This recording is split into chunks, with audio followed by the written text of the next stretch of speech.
terms with what he has just achieved. I can't even tell you how happy I am. Of course, it's the best memory. Just nothing could compare. Got it. Winning was magical for me. Vicky Corrin has done it! 2 main event titles! And that changed my world.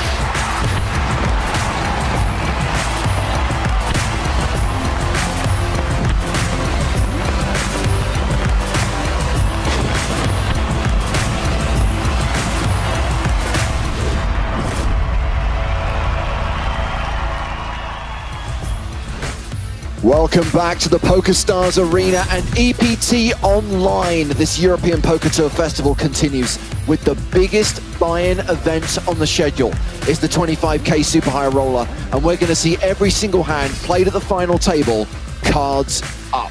Hello everyone, I'm James Hartigan alongside Joe Stapleton. Hello, my Super High Roller babies, or as I like to call it, the Shra. Well, this event, Joe, had 81 total entries, prize pool of $2 million. They played into the money late last night. Now, just 9 players remain. Let's look at who's at this final table. Leading the way is Andrei Bogian from Romania. Year of Romania. Sevens Guy is back in action, along with online beasts like João Vieira, Artem Artarosian, and Bencb, plus David Lacker, who's already won a trophy this series. And here is what they are playing for. Everyone now guaranteed $62,353. Up top, more than $500,000, nearly 540 grand. Well, Joe, let's speak to the player who's coming into this final table with the shortest stack, but probably has the best story. Jamie Nixon, welcome to the stream. You qualified for this event. How did you win your seat? Just being a massive luck box, to be honest. But, it's a tilt story, if I'm completely honest. I was playing the 109 Thursday Thrill, and I bust with maybe like 30 players left, and I tilt regged a $75 spin and go, and saw it spin at 25. Well, it said Super High Roller, and I was like, oh, it must be a satellite to the Super High Roller. And then, Jesus Christ, I saw it, and I just absolutely pooed my pants, if I'm honest. Wow. In a way, it was a satellite. Just you didn't know you were already in. It was like Ender's Game. What are your usual stakes, and have you cashed on the EPT before? So this is actually my first EPT event. My usual stakes have gone up quite a bit this year. I average stakes maybe like 109s. But I played a few 1Ks and stuff this year. But this is just something else, man. It's a 25k against these absolute sickos. It's mental. I can't believe I've managed to final table it, to be honest. I mean, you are guaranteed more than 60k now. I need to know, what was it like for you on the bubble last night? Oh, it was awful. It was absolutely awful. With 13 players left, I was chip leading. I was 1 of 13. And then I just lost a few big pots and slowly started dropping down that leaderboard, and the short stack started doubling, and you know what it's like. Oh my God, it was awful. But when Sam eventually busted on the bubble, it was very unfortunate for him, but I was very, very relieved, I'd say, because $75 into 62k is insane. Never mind if it turns out being more. No. One last quick question for you. You stand to make a lot of money from laddering up today. So I would assume your opening range is going to be what, aces plus? Probably, yeah. No, I might mix it up a bit. I think a lot of the high stakes guys had me down as scared money yesterday and tried bluffing me a fair bit. Made a couple of hero calls against Timothy Adams, which felt pretty good. So I'm hoping that they probably target me in spots where it'll be good for me. But we'll see. I mean, I can't lose now, right? Exactly. It's all gravy. We look forward to watching the final table. We'll let you take your virtual seat. Jamie, thank you for joining us. Thanks very much, guys. Cheers. Best of luck to Jamie. Good luck to all 9 finalists in this Super High Roller. Action getting underway at the 35k, 70k blind level. Playing down to a winner tonight. Let's do this. First hand of the final table, Joe, and the chip leader has queens under the gun. Looking forward to another day of having extreme favoritism toward an amateur. Well, he's not an amateur, but just someone who doesn't play on this level.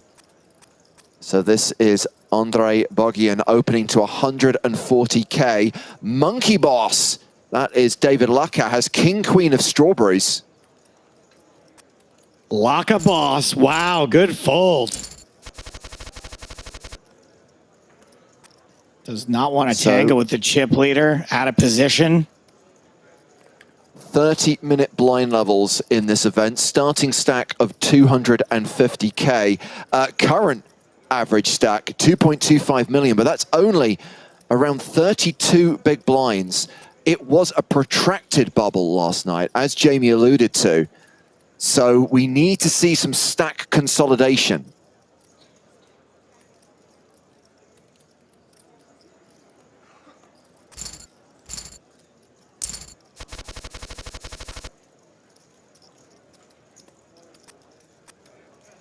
Well, I see pocket tens for sevens guy, but more importantly, I see pocket kings for David Lucca. Lucca Bouse. Opens to 154K. Malacca style, it's Juan Pardo, folds the ace-3. Chip leader folds the king-3. How is Christian Rudolph going to respond? All in. Called by kings, the at-risk player. And that is going to be a double up for Monkey Boss. And Votenlos drops down to 1.5 million. Really big double up there. From near the bottom to near the top now. Queen Jack limping. John points out that this is our third day of streaming, our third final table in a row, and still no cat avatar at a final table. You're right, it is inconceivable. Ooh. I would like to thank Monkey Boss for not having a monkey avatar, because you know the monkeys? I'm not about them. Don't like them. What? Everybody. Haven't you always wanted a monkey? Nope.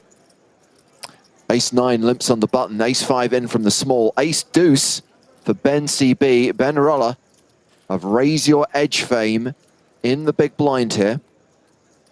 Well, if I had $1 million, I would get you a monkey and a green dress and a K car. A nice Reliant automobile. The raise is to 400,000, hoping to pick up all that dead money out there. With the worst ace. Does it. Right there, sign me up. So far, we've had the pleasure of Sam Graft and Nick Walsh and Maria Hose Company. Thrilled to be joined this evening by an EPT High Roller champion. It's Griffin Benja, ladies and gentlemen. Last but not least, I hope. How's everyone doing today? We're good, Griffin. It's a belated hello. You were meant to be with us on day one, but we did have a 10K High Roller final table that was done in around 2 hours.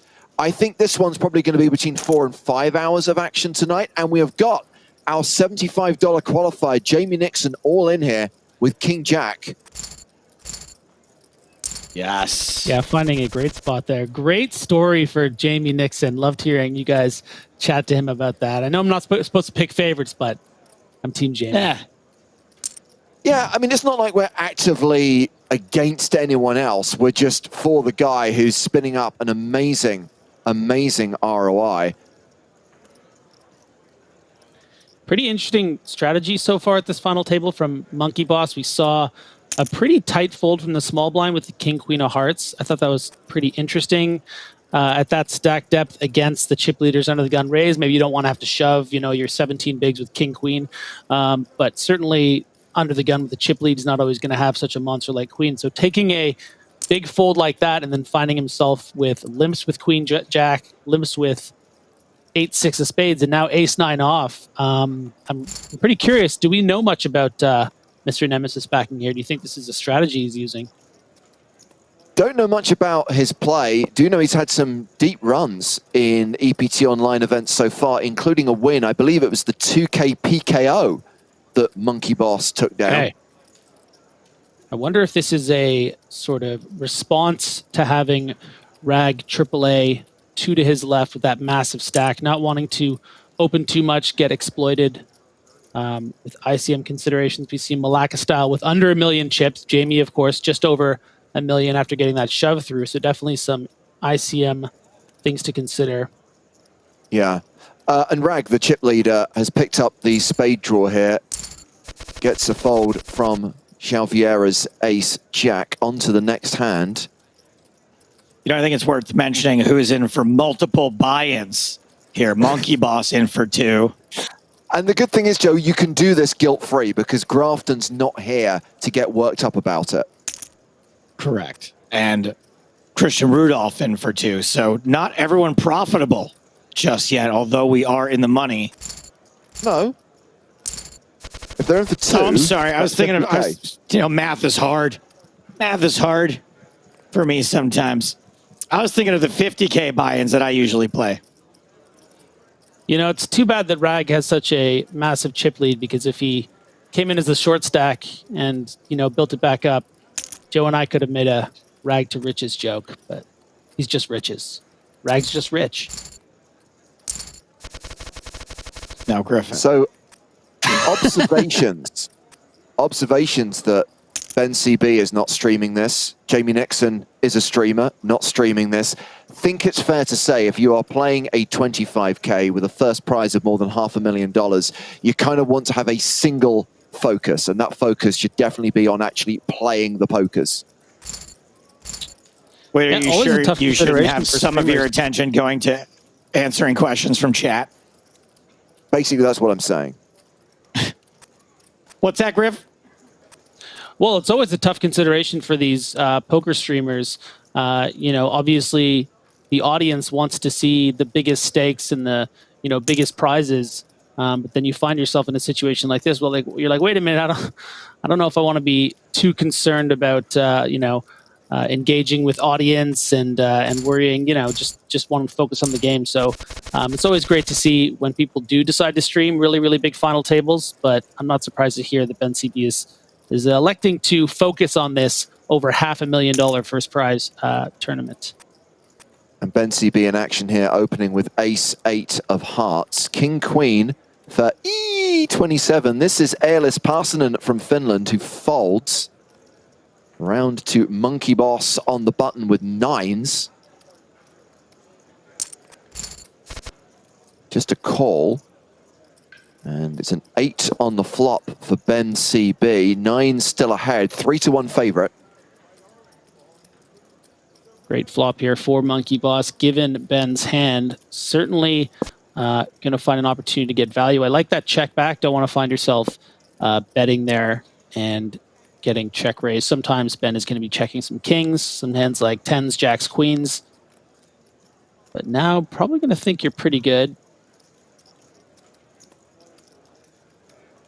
Might still elect to check back. Does fire, and fires big. 3-6-3 into 4-6-3. Gets called, and Bencb has a date with an 8. Trips on the river. And that should make a check back pretty easy for Monkey Boss. $539,000. Some consideration of maybe going for a bet, but is probably going to realize that at that stage, Ben is not going to have a worse holding that's going to call.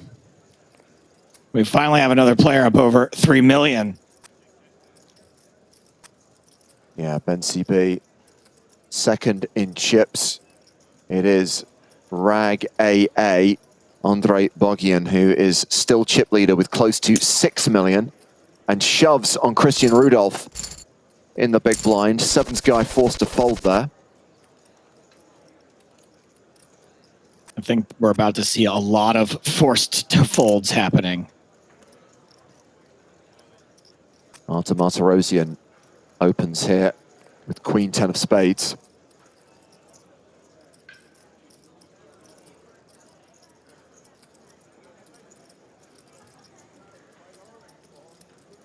So hard as the massive chip leader to find a fold with a suited ace and elects to just shove it in for the just under 30 big blinds effective against Mar Griffin, Arthur. you need to be educated. That hand, that was the suited sourdough. Joe, give him the whole thing. Okay, so since Ace 5 is all the rage right now, it's like very trendy. It's very in style. We're calling it the sourdough. I like this a lot. Raise and take it for João Vieira with Ace King. Now it is Artur Martirosyan's turn to have Ace King. Suited in clubs. The crunchiest Ace King available. Opens to 140. It was crunchy before, but now that it looks like broccoli, it's a done deal.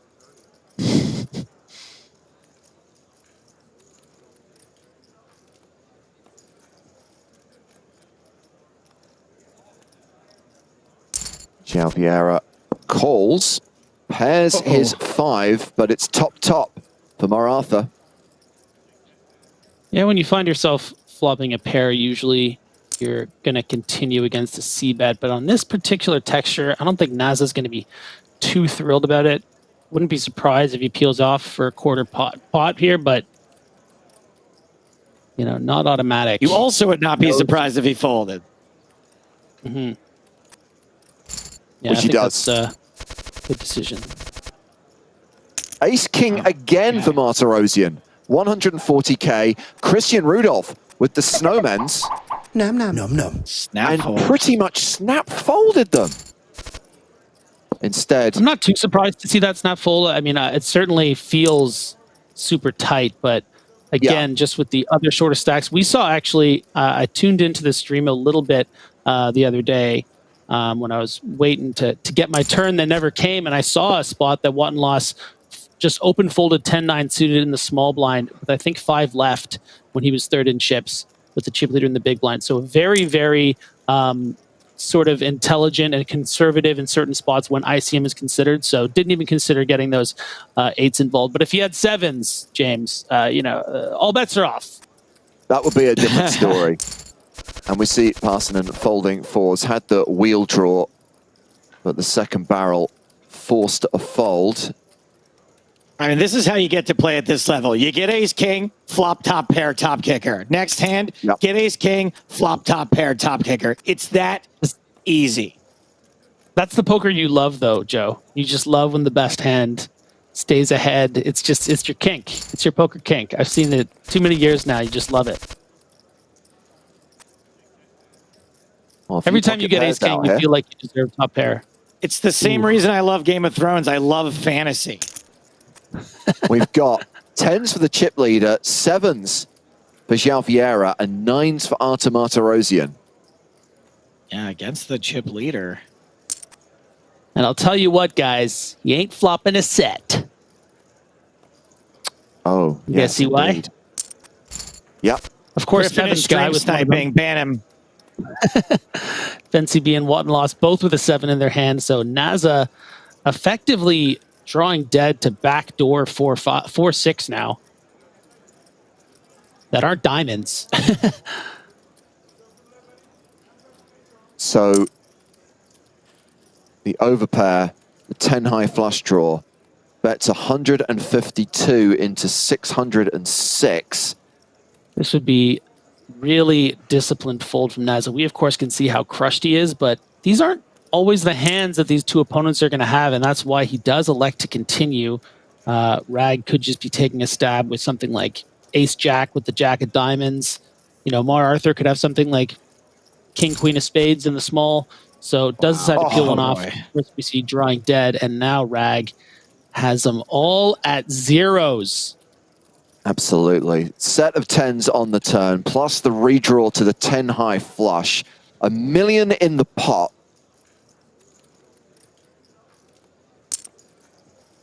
And a bet of nearly 350,000. Okay, João Vieira now gets away from the 7s. Flop the best hand, turn him dead. Tougher spot for Mar Arthur. Yeah, but it's just getting so expensive now. We can see with an SPR of just 1 now, finding himself in this spot, not really knowing where he's at. It's going to be interesting to see what Rag elects to do here. When you break down what kind of range Mar Arthur's going to have, yeah, he can have something like what I spoke about earlier, ace-jack with the ace of diamonds, would call twice here, might get heroic on the river, but also going to have some flushes. You think about the kind of suited hands from the small blind, jack 10 of diamonds, queen jack of diamonds. Of course, he has the 10 of diamonds, so it would have to be queen jack, king jack of diamonds, jack 9 of diamonds, all the ace x of diamonds. So I'm not sure 100% that we are actually going to see a bet from Rag, but we do. It's a bet of 788,000, and clearly a big decision for Maratha. It's almost as if this bet is designed to target pocket nines with the 9 of diamonds.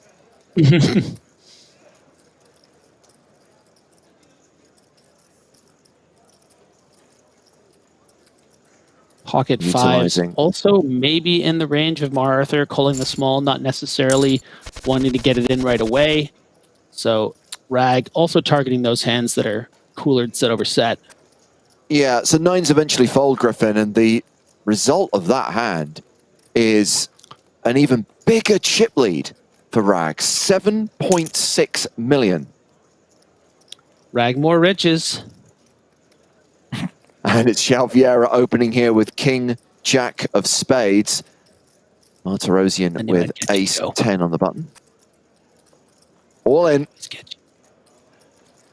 Poor Naza. Not going well so far. Losing, I think, 3 hands in a row.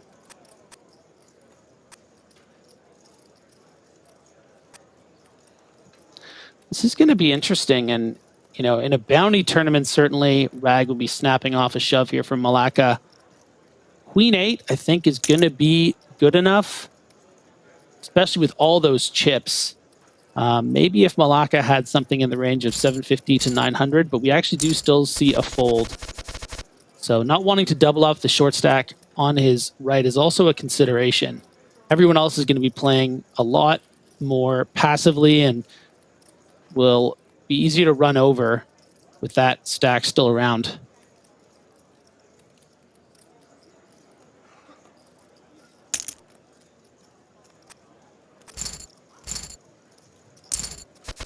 Malacca style wins another small pot, and that means Jamie Nixon is the shortest stack once again with less than 800k. Blind's going to be 35.70 for another 9 minutes, then they'll go to 40.80. Well, here's a hashtag fun fact about João Vieira, Griffin. This is his 61st EPT cash. 8 of those caches from EPT main events, the rest from numerous side events, including high rollers and including this super high roller. 61 caches. I think that puts him on the leaderboard of players with the most caches on the tour.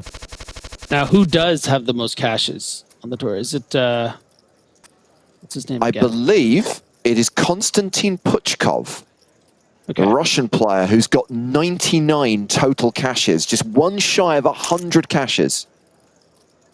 Wow. But wasn't it an Italian guy for a while? I forget his name, or he was up there. Sorry, who?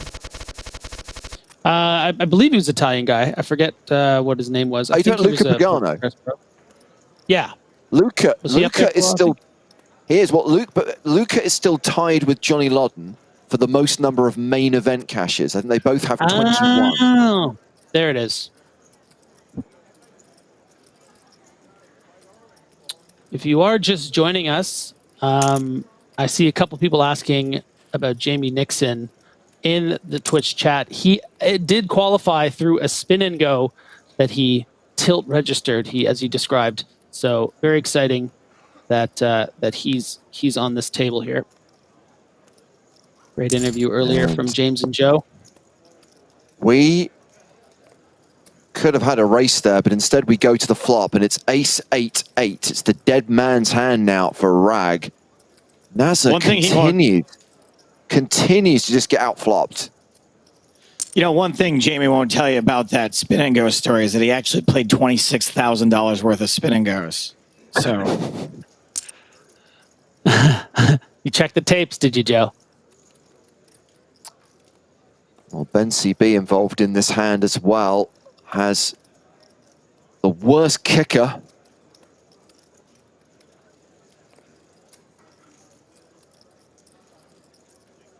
And it's, you know, sometimes when you're the aggressor in a situation like that, as we see a little pause from Naza as he maybe thinking about the fact that he's the only one that can represent an 8, always trying to find some sneaky ways. And that's the thing about this situation with Bencb. You know, sometimes when you're the aggressor, you see ace 8-8, you go 3 ways, you're like, have ace king, you're like, oh, what if this guy has an 8? In this situation, I think that Rag is going to feel very confident that he's up against a worse ace almost all of the time. Not a lot of 8x hands are going to be flatting in this situation. Maybe ace 8 suited, which is clear because he called with ace 7 suited. But, you know, something like 8-9 suited, probably just going to fold given the ICM consideration. So Rag goes for full value, maybe a little too much, or maybe Ben is just a little too smart and folds the second best hand. Okay, we got some pocket pairs here. We got 5s for David Lucker, the monkey boss. And again with the limping strategy, Griffin. Yeah, very, very interesting. I certainly wouldn't elect these to pick the sort of hands he has been, especially 5s at this stack depth in early position. Maybe cut off or hijack if you want to just see if you can get away with a limp. But you know, between the ace 9 and the 8-6 suited and the 5s, all in early position, you know, based on the success that he's had, the fact that he's also in for 2 bullets. He said he'd won a 2K, I believe, knockout before. The fact that he has the roll to just fire in $50,000 into this tournament. Clearly, this is stuff that I would assume he's been in the lab sort of testing at these kind of final tables. So it's interesting to see. It's always nice. It's a great thing about poker, especially tournament poker, seeing these different strategies. So now Monkey Boss opens under the gun with a raise to 140,000. The shove from Rag, who's got the entire table covered by a considerable margin, and now picks up jacks. But not just more than I don't know if you saw that, but the re-raise from ace 10 got ace jack suited to fold. It's just all coming up Rag right now. Yeah, and as soon as Monkey Boss actually shifted gears, which is ironic because he would have saved 70,000 if he had just limped. But then the pot might have been a lot different with that limp and the ace 10 suited raise. I think Bencb might have come in there with ace jack suited. We would have seen a flop. So we disaster for Arthur. 3-way to the flop. And yes, Artur Martirosyan has flopped top pair, but his Romanian nemesis has the overpair. It is the year of Romania. Look, guys, if I've learned one thing about poker, it's that Regala's got this locked up. It's pretty much over. Lucky for Arthur, you know, he doesn't have the kind of stack he needs to sort of get in here at the 70K blind level with those other stacks behind, but does elect to raise, which could spell disaster. I don't see why his intention would be to raise fold, and could find himself being the 9th place finisher. This is very interesting. There's a sub 10 big blind stack at the table, Griffin. Surely he's not going to risk it all. Well, the problem is by doing this to sort of see where you're at, you get shoved on by ace 6 of hearts and you just fold the best hand. It would be better for him to have just called, and you can see that's why he's deciding he wants to play the thing, go for it. But gets not it wise. in, does not improve, and we get our first KO from the final table. Did not expect it to be. Artur Martirosyan out in 9th, cashing for $62,353.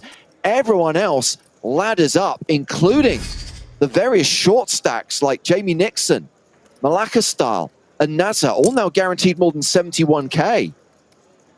Yeah, great for the other players, and it's easy to be results-oriented in a situation like that, but it certainly feels like a misstep. We saw the turn would have also been the ace of hearts. There's always a chance that the board texture changes to where, you know, you get to check it down against a better hand, and I think that might have been the case there on the turn. So should have only lost, you know, what would have been like 140 on the flop there, but instead loses the whole 2 million to start the hand, and I think he's going to be regretting that one, certainly.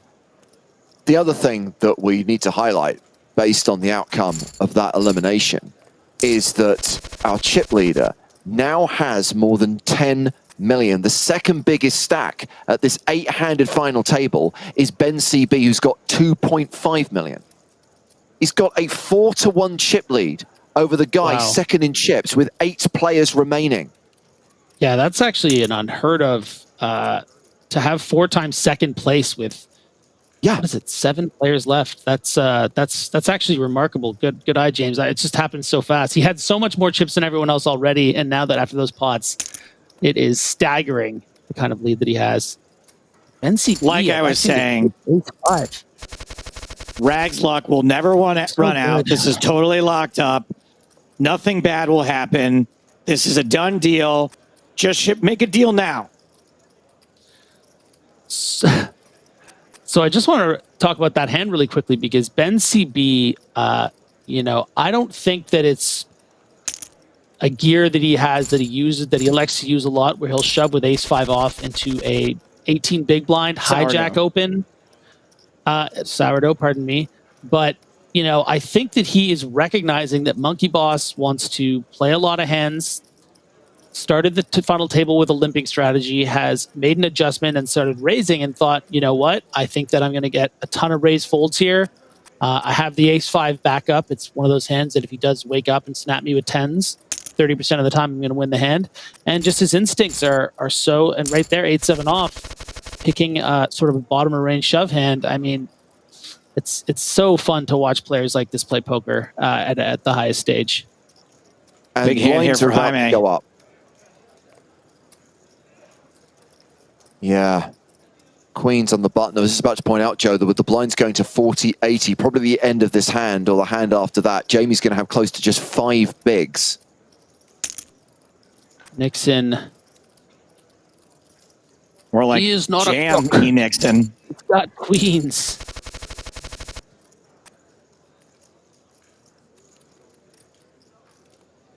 Now with Jack 10. I ain't going to let this one by. I mean, what a fantastic position to be in, to just be leveraging that stack over everyone else, desperate to ladder up, and you can just abuse this position all day.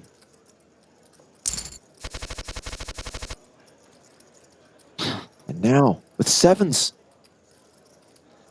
And up against the only kryptonite of the man in his seat to the left, knows it is always coming 7.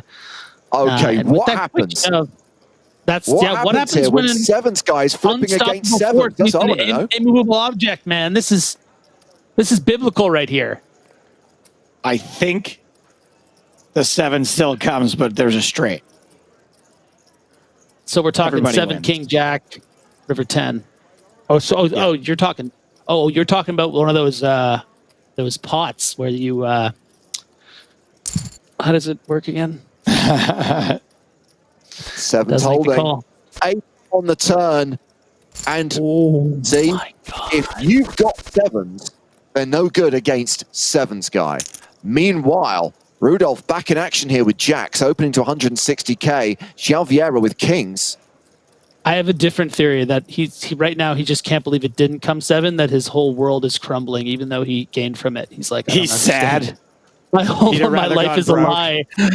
Yeah, everything's going to go bad from now on. Like, I bet Naza's going to have better than Jax here. Boom! And now it looks like Naza's going to get the double up. Sure enough, Xiao Vieira up to 2.2 million. Votenlos back down to 1.2 million. Easy come, easy go. Mostly go. David M. on YouTube asks, is Malacca style Greek? Malacca style is Juan Pardo. I don't think he is Greek. Certainly the account is registered to the United Kingdom, but that doesn't necessarily mean that Juan is British. I dated a Greek girl briefly in London, and every time she was with one of her friends, they would just say Malacca back and forth to each other like nonstop. I think it's like a very common word.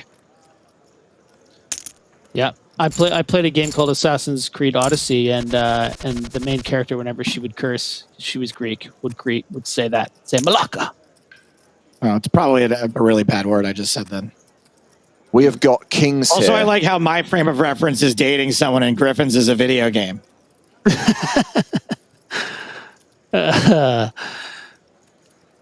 Shut up. Airless passing an opening here and gets shoved on by the chip leader. And we could be seeing another double up now. Clubs are a factor though. Safe River and A27 is now second on the leaderboard with more than 3 million.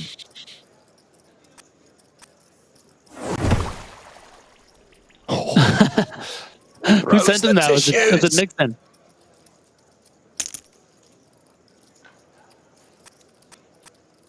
And again, Monkey Boss. Pretty good big blind to attack. Knows that Jamie really has to wake up.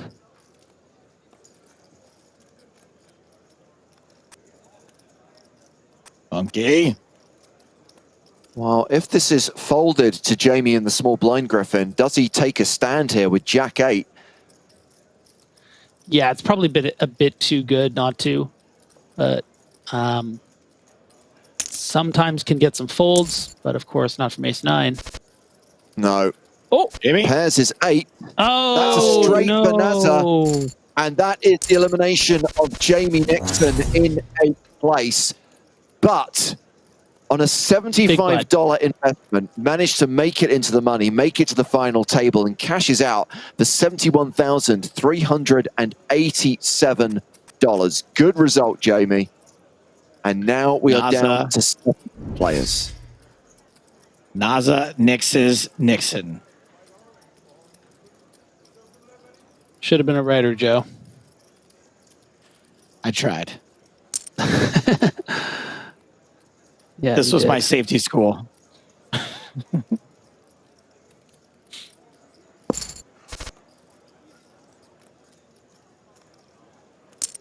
10-5 versus 4 deuce. Pair of deuces here for Airless Parsonen. And win that on the flop. So Ragger's still big chip leader, not quite as monumental as he was a few hands back, but still 8 million, not to be sneezed at. A 100 big blind stack.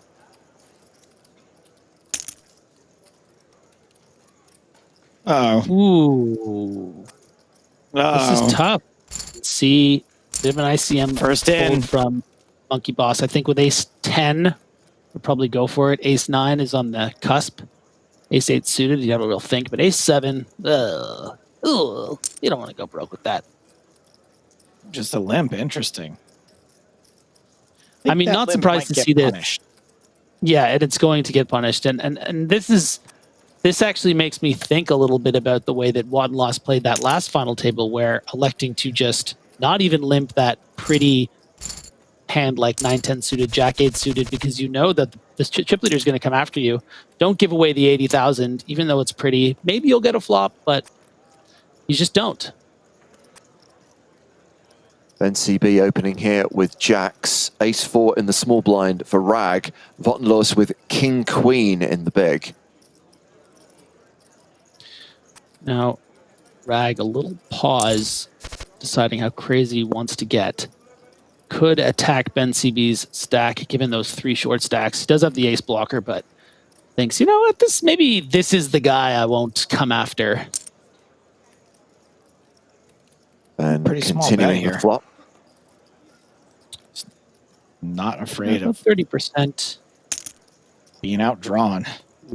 Oh, wow. Oh, wow. Man, this dude's just so good. This is just so well played. Just amazing. Like, he's doing it right in front of our very eyes, and I don't even get it till it happens.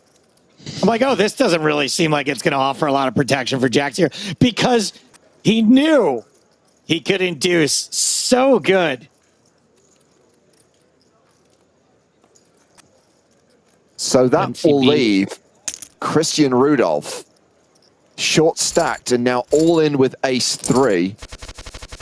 Still short, still has fewer than 10 big blinds. Ace 8 on the button, could be all in again. Yeah, that was a pretty interesting decision there to, check raise about 35% of his stack there.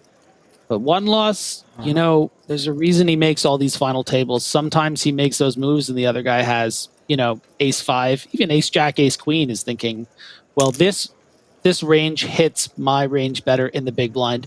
I'm going to go for this. And now going for kings. Back up to nearly 1.3 million and has king queen on this hand.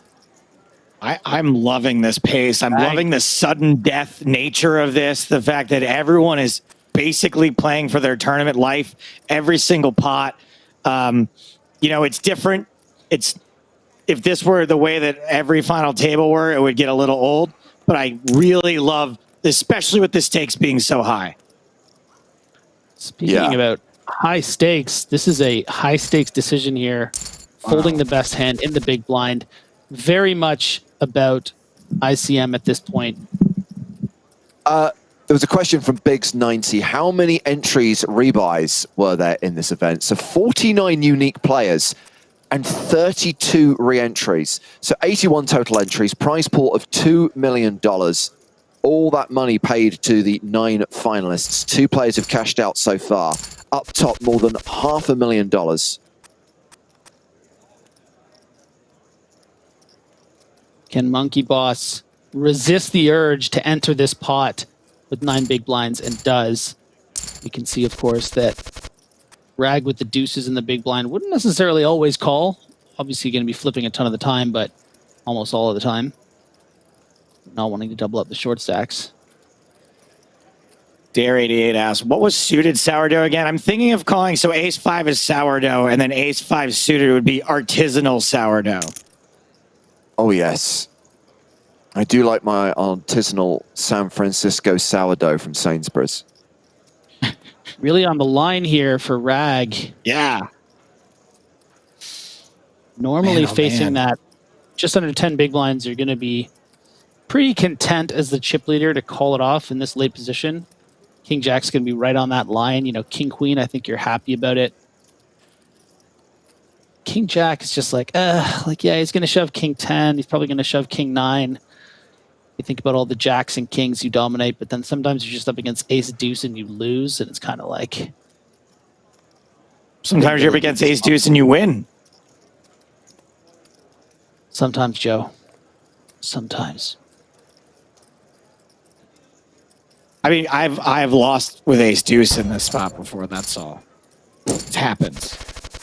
Oh, wow. I mean, not this exact spot, but, you know. Thrown like, at Rag's head, disorienting him, forcing him to make a fold. That's how that works, right? Shakalaka, that was a win for Malaka. And now we have... Oh, my God, he's flatting on 10 bigs. Look at this. Monkey Boss flats with the ace jack and flops top pair.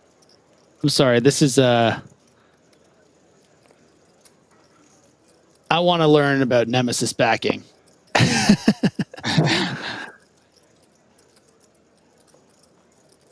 Is Nemesis backing where you back your opponents? A good theory at this point. I mean, he is in for 2 buy-ins. He's just trying to lose, and it's just not working. The entire backing business based on Resident Evil 3. Damn it. I was trying to find a Resident Evil 3 joke, Joe. I couldn't find one, but glad you took the bullet for me. Bullets are hard to come by in that one. Yeah.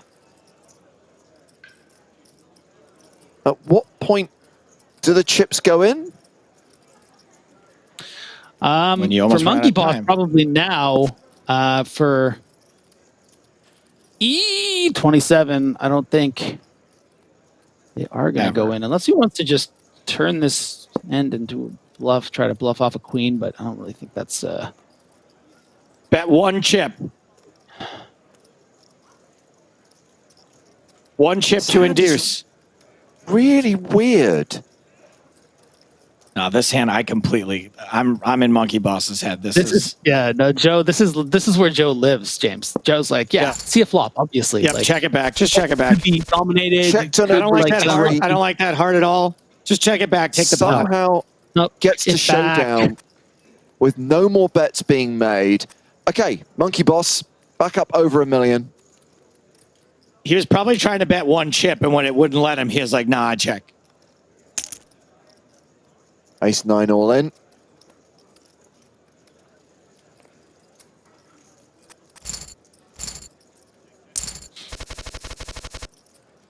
So we have got three short stacks right now. Monkey Boss with Ace-King here. Malacca Style is the shortest stack. Vottenlos is the other player in the danger zone.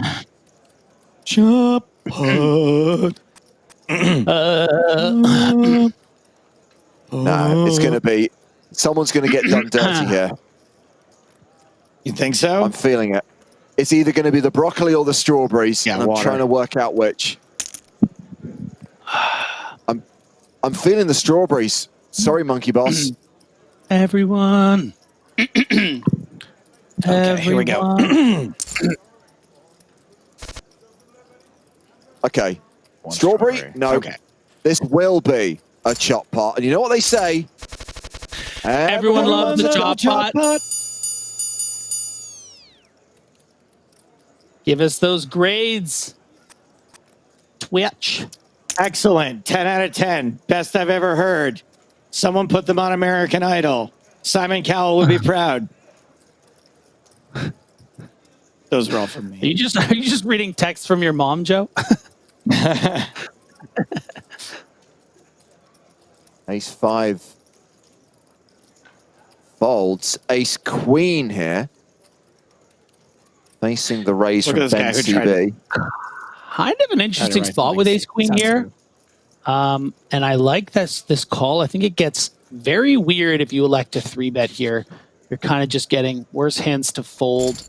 And then you don't really want to get in the 40 big blinds here when there's 3 stacks under 17 big blinds. Oof. Bencb very wisely checks back this flop. Of course, we see he just has 9 high. You think, why wouldn't he take a stab? Well, E's range here is pretty strong, flatting from the small. A lot of King X type hands. You think about King Jack suited, King Queen off, King 10 suited. And then the other hands that don't include a king, hands like pocket 9s and 10s, Ace Queen, Ace Jack, are still going to call on that flop. So Ben does river the 9, but should recognize that E's range here doesn't really have many bluffs except maybe Ace Jack, trying to maybe target something like Bencb if he had a hand like a rivered 9 or pocket 5s. Not a lot of bluffs, and I think, and Bencb goes for it. So man! Sorry, I should wait to see if this is called enough. That. How do you not just take the showdown value here? Well, because he also is recognizing that he can get value bet by hands like Ace Queen that he can't beat. And Bencb is going to have all the kings, some pocket 9s. And gets it done. So good. Gets a fold, and Bencb is up to 3.7 million. Now has King Queen suited. A question from Lawrence on YouTube. Where are James and Joe streaming from? We are inside the PokerStars Arena, which is the venue for this stop on the European Poker Tour. We are on different sides of the arena, by the way. We're in different commentary boxes on opposite sides of the stadium. Joe has it in his contract that he has to be... My hot dog stomach. I was going to say, Joe has to be within 100 meters of a concession stand at all times. That's in his contract. So some unconfirmed info from Twitch, which I found interesting that I thought was worth sharing. Wager Match FFS says that Monkey Boss, or at least implies Monkey Boss, is the leader of a backing group crushing spin and goes, where he's an expert in short stack play. So I have not confirmed this, but it is interesting because a lot of these strategies we see him employing. I did suggest earlier that this was stuff that he did prepare, and this is stuff that he has worked on, he or she, pardon me. So it's interesting to see, when it deviates so much, we start thinking, well, wait a minute, maybe this person isn't good at all. But it sounds like, and it really does make sense, having won that 2K, as you mentioned earlier, James, and now here 2 bullets in and looking at a, pretty much 6-figure score up to $500,000. Yeah, I think that I have to say, if there's one he probably knows what he's doing. if there's one thing on these broadcasts that always makes me supremely nervous, it's when someone else says, I've got some unconfirmed information here from the chat. Fortunately... Yeah. I also will say that I've seen a pattern where, you know, when someone knows a player and then you start, yeah, you know, we start saying sort of disparaging, someone comes in and be like, you know, this is my friend that backs me or whatever. And like, this is, you know, so it would be strange to me to be, but it's, you know, it is the age of fake news. So, but it did make me think about the way we, yeah. Hashtag fake fact.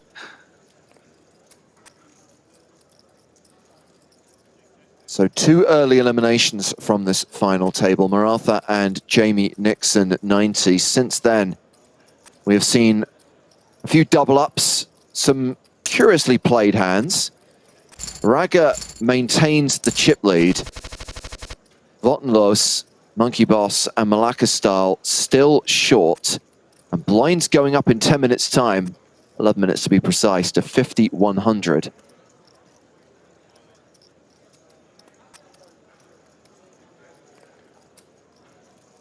I don't understand how your name can be David Laka and your name isn't Laka Boss. I can't believe your name is David Laka and you're Spanish and there's a guy on your direct left named Malacca Style. Malacca. Laka mi Malacca. V Malacca. Yeah. All the lacquers, all the time. Okay, Ace Jack versus King Queen.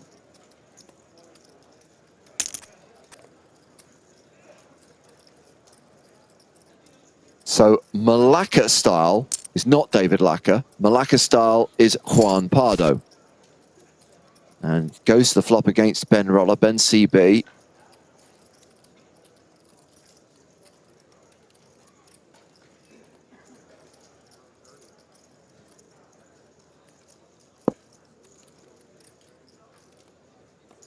Just something I've read in the chat, unconfirmed, but apparently Spraggy would have made the final table if he'd entered this event.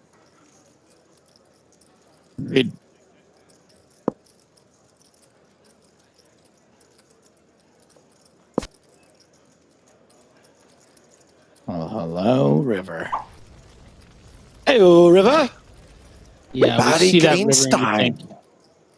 Maybe Malacca would want to take a stab, but I don't think he is going to want to do that. Bencb is going to have a lot of hands like Ace-Jack. Malacca with some pause, though.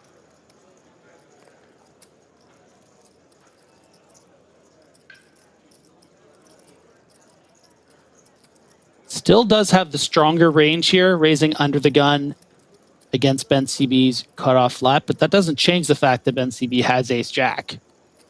It's going to be tough to get him to fold that. Of course, if he knew. And he does go for it with the overbet. Really only repping hands like Ace-King and Ace-Queen.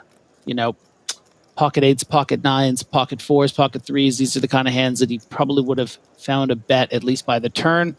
Also, 4s and 3s wouldn't really be raising that under the gun.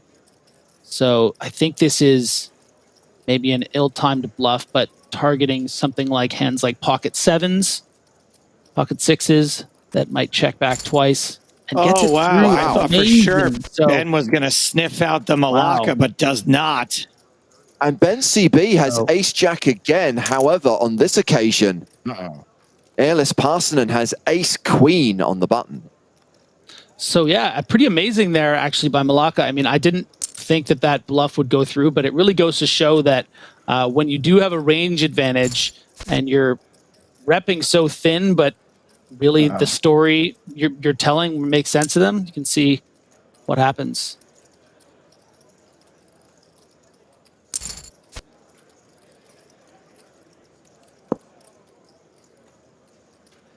And the question here is whether Bencb can make another hugely disciplined laydown, assuming that there is no jack on the river.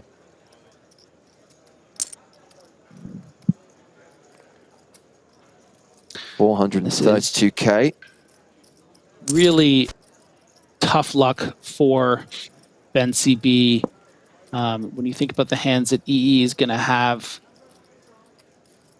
on this flop, just flatting pre, could have something as strong as pocket kings, but you're only losing to one ace, basically. He would never have flatted ace king, so he just has sort of ace queen, maybe pocket sevens, pocket kings.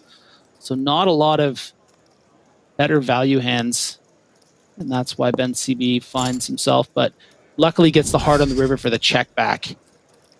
And we hit the first break of the day at this final table. The good news is we can go across the PokerStars arena to EPT Online event number 11. The 1K deep stacks, which is just restarting, played down to 79 last night from a starting field of 637. So 79 players remain, including our very own Lex Veldhouse, Connor Beresford, Alex Better also at this table. Other big names still in include Tonka, Nicholas Ashtet, aka Lena 900, plus Xiao Vieira, who's at the final table of the 25K tonight. It is Andreas Berger and Mr. Andrew, who is the chip leader coming into day 2 of this event, which will play down to the final table and down to a winner tonight. First prize in this 1K event of $111,000. And Lex already in action. Not for long, I don't think. Yeah, and has a pretty decent flop if you decide to call ace deuce suited here at the cutoff. It does take the check, which is going to be love and life with that turn. What's really interesting too is there's an outside chance. Yeah, I was going to say that Connor, now that both the aggressor and the flatter have checked this board, is going to have a range advantage on 4-5-5-3. So with just that little deucey, going to fire out a bet. Going to expect to get some ace-high calls for a third pot, but that's pretty much what he should anticipate and then decide on the river how much he wants to bluff. But of course, we're going to see both of them call. And now, rivering the 10. Whew. Okay. So Lex should be able to pick up a nice pot here. Hard not to think you don't have the best hand rivering this 10. And elects to go for very small value. Maybe expecting that both opponents are going to have like hands like 6s, 7s. Wow. And now what timing to drop in on Lex. About to win this big one. This is the first hand of the day. This is literally just restarted. It's hard not to raise here. I mean, yeah, he's got to. Just when you think about how small these bets are, and you know, Connor's not going to be betting this kind of size with a full house. Pita Bread has not shown any indication that he could have anything as strong as 10s full or anything like that. Wouldn't just call here to induce a raise with those hands either. So Lex feeling very good about the straight, and now a real tough decision for Connor. Oh, and man, Connor gets paid too. Lex wins a decent sized pot, and yes, pay that man his money up to 3.5 million. That, by the way, I'm told is the second hand of the day.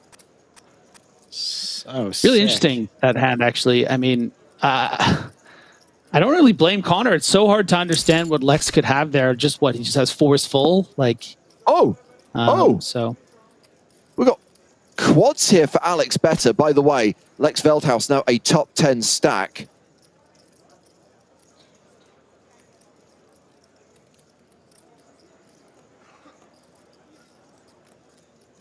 Interesting to see if Alex can get a bet out of either Campana. Yes, 180K on the turn.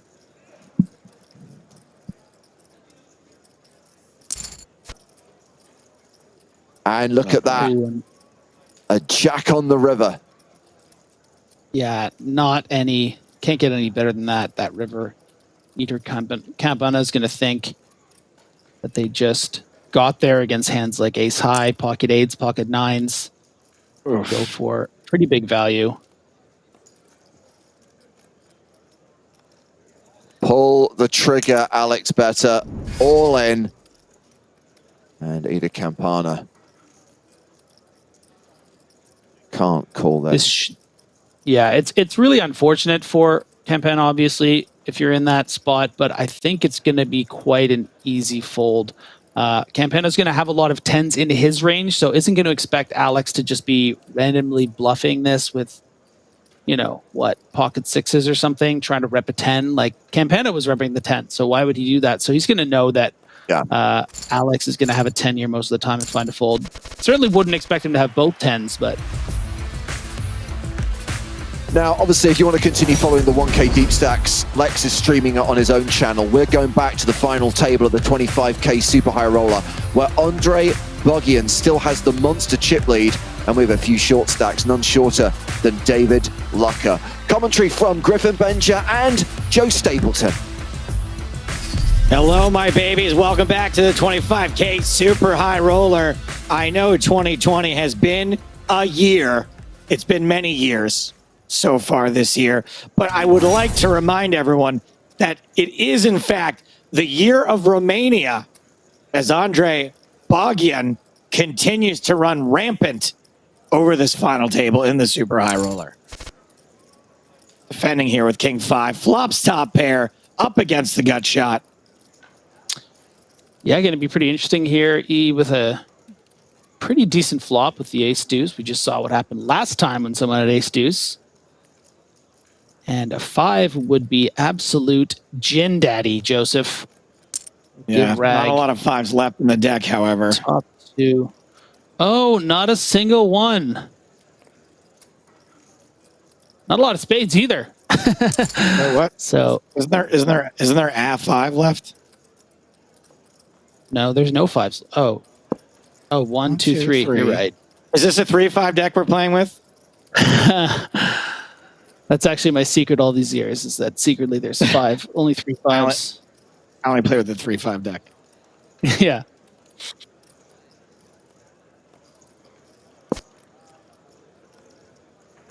And it goes running 6s. E does have some showdown value with the ace high. Yeah, but kind of a nice board for him to find a fold.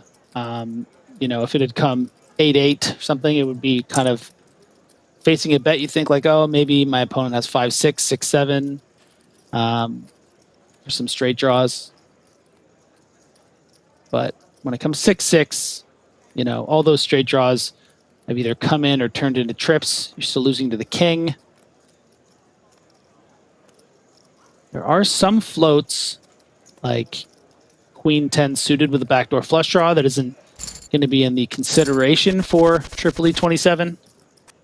Does make the fold. Wanton loss. Christian Rudolph in the big blind action, folding around to Regala in the small. Ali Law says, I just read on Google that Wanton loss won a tournament in person for $1.8 million. That is crazy. I know. People seeing each other in person, that is crazy.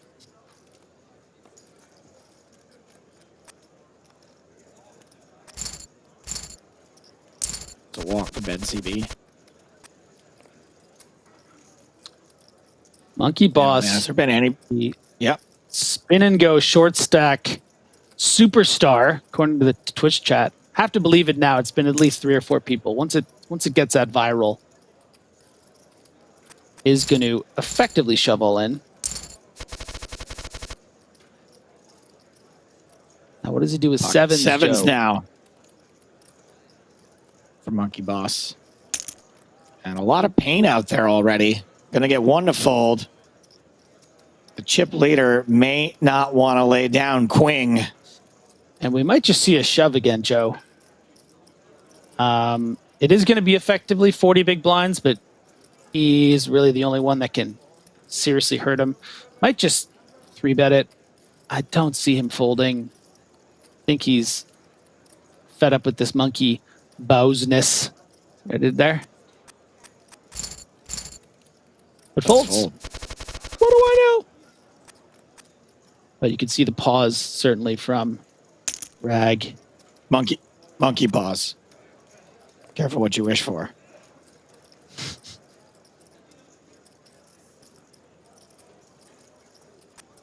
NCB with ace jack makes it 160,000. The min raise. Monkey Boss with ace deuce dominated.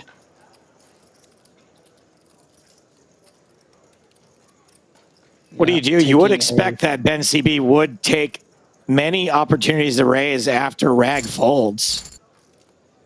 And just folds the dominated ace. Well done.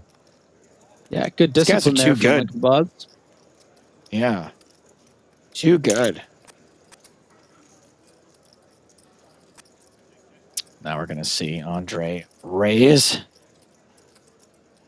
King 10, Queen 10, Monkey Boss dominated. And even less reason to believe a raise coming from this player. Again, folds a dominating hand. Yeah, I don't think we're going to Dominated. see a continue there from Monkey Boss in the small blind with Queen 10 off. We saw very similar spot with King Queen suited, actually first hand of the final table. Of course, that was nine-handed. What was it? Eight? Yeah, nine-handed, pardon me. So Queen 10, I don't think is going to be in the range.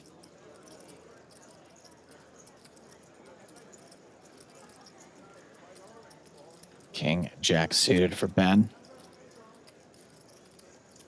Playing a ridiculously solid game today. Coming up with ways to win pots certainly I couldn't dream of.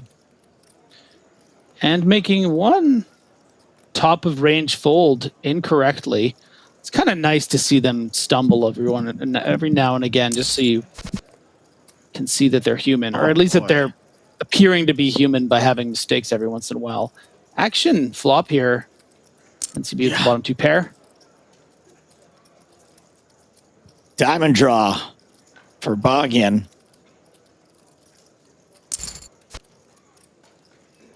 Misses the turn. 7. It is always coming.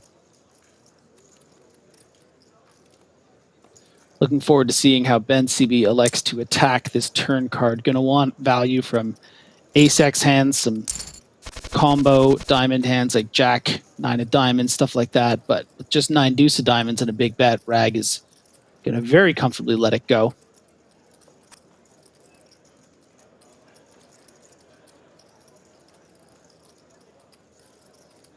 Action folds around a Monkey Boss, Jack 8. Seems to let his time tick down a little bit in these spots, but gets away. Yep. Malacca with a real Malacca hand here.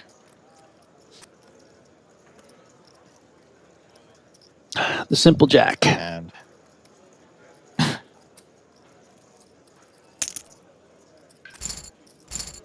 you make me happy. Blinds are going up. 50,000, 100,000. Now's when the real poker starts. Monkey Boss. Now, I'm really 10 big curious to see blinds. how Boss plays this. I'm believing the hype that he is a short stack spin and go superstar.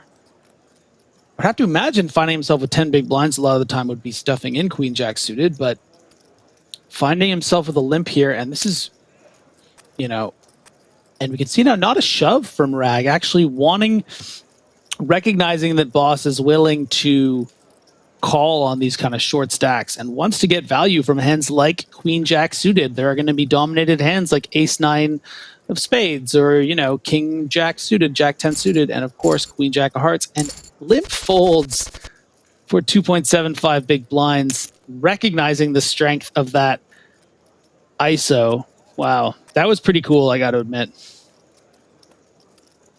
But you don't even know what the flop's going to be. Hey, man. I don't know what to tell you. All right, tell me this, Griffin. Answer this question from YouTube, from Saransh, who wants to know, how can anyone be sure the players aren't watching the stream? To my knowledge, it's just the honor system. Yeah, we've talked about this before. Like, we live in a society where people need to be able to trust each other. And, at the end of the day, it's proven that this community can really count on each other to trust each other's actions. And really, the honor system is pretty much the only way we could do it. And we really appreciate everyone playing by the rules. And Bencb, look, to be perfectly honest, if players were looking at his cards, it wouldn't matter. He's that good. I mean, he can just outplay you regardless.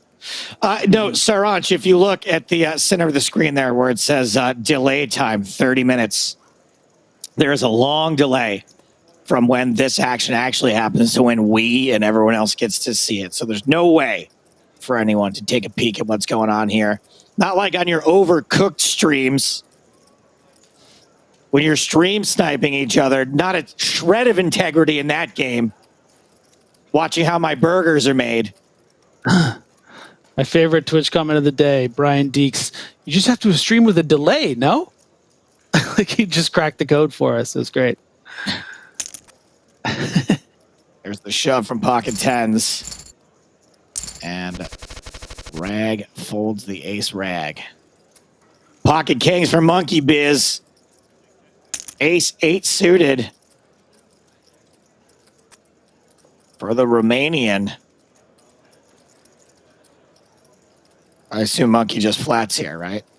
But the underrated overlong Peter Jackson classic in the small blind. King Kong. Did you say overrated and overlong? No, I said underrated and overlong. Overrated and overlong. Oh, there's the all-in from Rag. Has to fade clubs. Oh. And does. Double up. Monkey Boss. Now it's kings for Naza. King Kong the sequel. Skull Island. That was good. I did not see that one. That one got by me. Really? It's worth it.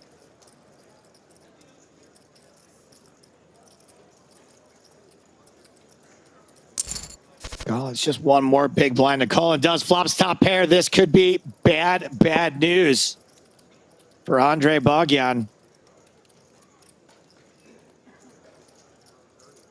Dream flop for Naza. You think he's going to put in a Naza bet? Huge flop for Naza. Zhao. Yeah. Just absolutely insane out of the 3 online series we've covered in the last bunch of months. Stadium Series, WCOOP. That we're still not fired? Naza. The one, yes, great point. Also, just how many times we have done commentary on Naza, Watt and Loss. 2 guys that are at least half the final tables we cover between the 2 of them, if not more. We should get some real numbers on that because I'm curious. I feel like that can't possibly be right, but it also feels exactly right. You know what I mean?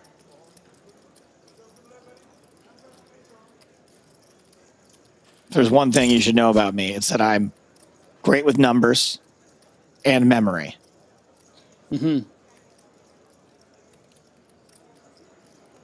Naza of these players are going to like that ace. Yeah, there's Naza's just going to take it at that point, which is really too bad for him. So Rag losing a couple of pots, still chip leader, down to 6.3 million now. But folks are starting to gang up on him a little bit. We got 2 players over 3 million. Naza is just about at the 3 million mark. Not quite the 1-horse race it was for a little while.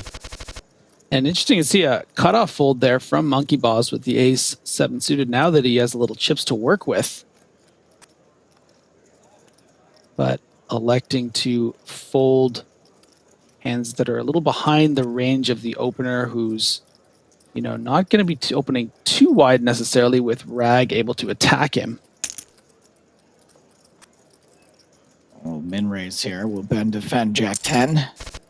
Yes. You bet your bottom dollar. Heart draw. Not the first time we've seen this matchup. These 2 exact players, 2 pair versus a flush draw, not very long ago. And this is going to be really interesting because if Rag elects to continue, which I think will a fair percent of the time, Ben does just, oh my goodness gracious me. And Ben's got a very solid heart himself, so might not be immediately vacating this pot to another Good for bet. Ben just to call the flop too, not wanting to find himself coolered with all these short stacks behind. We can see in third place-ish. Oh my goodness. Oh. River's the boat. My goodness. This is going to be massive. I Just want to pot say what a behind. turn of events, but I We really could mean see is a new chip leader, maybe even. what a river of events. Yeah, we are going to see a new chip leader. Wow. Regala puts Ben all in. Ben makes the call with the full house. That's a full double up for Bencb, who takes the tournament chip lead. Now with 6.5 million. Regala down to right around 3, puts them in third place. Holy, what a turn of events, but it was a river that did it. Holy Lord. Just remarkable cooler there. Really interesting to watch the way they played it too. You really can't fault Rag AAA there. Going to think that his king high flush is the best hand, even by the river getting called down like that.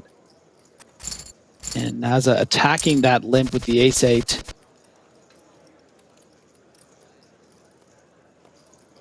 If you're Monkey Boss, like, do you maybe have to start limping your huge hands now too? Because isn't it a little obvious at this point that if you're limp folding a lot? In fairness, though, we haven't seen him get any monsters, so hasn't really been afforded the opportunity to see, for us to see how he plays those hands.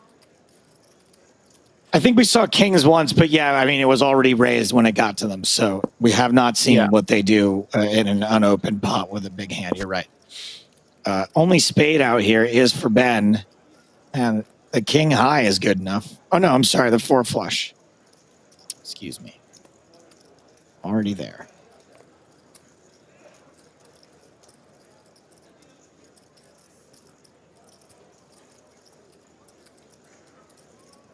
This feels like a pretty tough spot to value bet a pair of 6s, but you can still bluff. And Ben makes the call with the 4 high flush, which is good. Continues adding that chip lead up to almost 7 million now.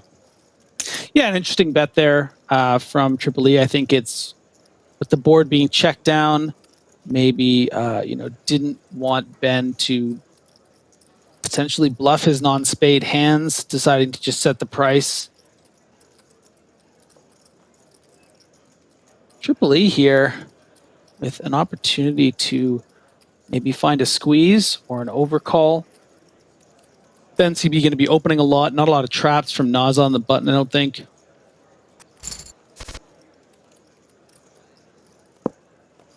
Ace King 5 is the flop top pair for Ben. Second pair for Naza. Triple E would have flopped 2 pair.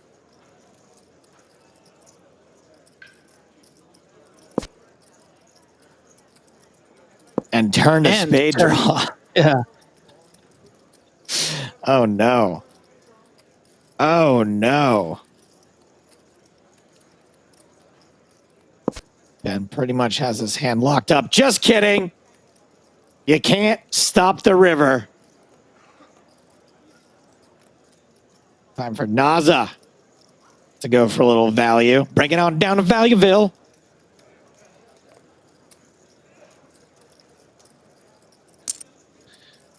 Now we did see Ben. Nah, yeah, I can't fold there. Great value bet. Snap called. And Naza up to almost 4 million and now. Joe, this is probably going to be shove call here for Monkey Boss, which is going to be a huge opportunity with just the 1 over. We see an ace folded by bag as well. So this is Monkey Boss's opportunity.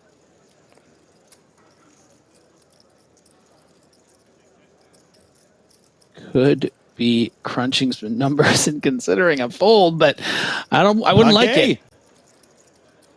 Monkey. Doesn't want to be up against something like Queen 10 off and just bust in 7th here. Certainly has a better grasp on the ICM than me, and certainly you. And does hold 2 nines. So Is really very much hoping to wait out Malacca style, I guess. erring on the side of caution. Well, 7s, I assume, is it all in then? Oh, okay. Hey, as long as it's not your tournament life, why not?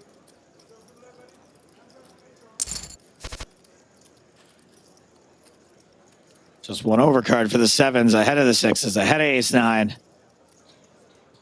Yeah, you know, I think when we see players, and again, I'm going off the information I've received on Twitch from about half a dozen people. Monkey Boss it's apparently quite a successful spin and go player, but we do find when poker players from different disciplines of poker enter, you know, the biggest stage and the high stakes of something else. Like when we first started seeing cash game players come to tournaments, they would always, you know, play a bit differently and not necessarily know how to play certain spots. I don't necessarily think that's what's happening here. I think that, you know, Monkey Boss actually obviously has a lot of success playing with these short stacks and is going to keep on doing what has made him so successful over the years. And it might seem a bit strange, but but it's got a style, Joe. You got a style. We're just not sure how the spin and go strategy is applicable here. There is no laddering up in a spin and go. You're not playing spin and goes. Yeah, that's a really seven-handed good point. So maybe even an overcorrection by Monkey Boss, who's usually playing for those top prizes in spinning. That's how spinning goes work, right? It's first place only. Yeah, you got to win it. Yeah. 7s are the best hand. 3 pair for both players. Checks it down. Monkey Boss over 2 million.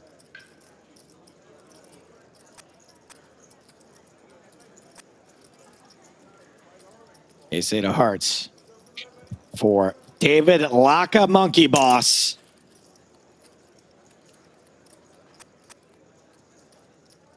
And Watt and Loss is going to high five this one in. Seeing so many limp and raise folds from Monkey Boss, we can of course see it would be a flip for half of Monkey's chips, but not willing to call 1.4 million with 9s. I don't think you're putting in $1 million with the ace-8. Nah, dog. Christian Rudolph picks that one up With the dead man's hand. It's a walk for the chip leader. Jack 8 for E later. Pocket 6s. And we know Monkey Boss is going to run into some trouble. It's going to be another min-raise fold, I think, unless Christian Rudolph. Nope. Unless nothing. I like the snap reshove here from One Loss, kind of lending to the narrative of like, yeah, we're bossing you around, man. Boom. Maybe try to convince him that he needs to call off a hand like Ace Queen or something there. Pocket 4s now. Folds them. Malacca Folds the pair. finally got a shove hand, and no one can call. Malacca.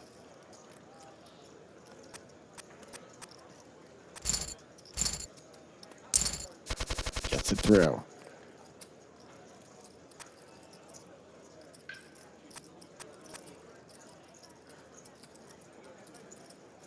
Uh-oh. Luckily, these stacks are deep enough that I don't think things are going to get too crazy here pre-flop. Yeah, I think that this can play as a pretty comfortable 33, 34 big blind shove from the small blind here, as we see. And Naza going to feel a little cheated here, being like, oh, really? Like, I'm supposed to have the best hand here with ace-9, but very comfortably folding.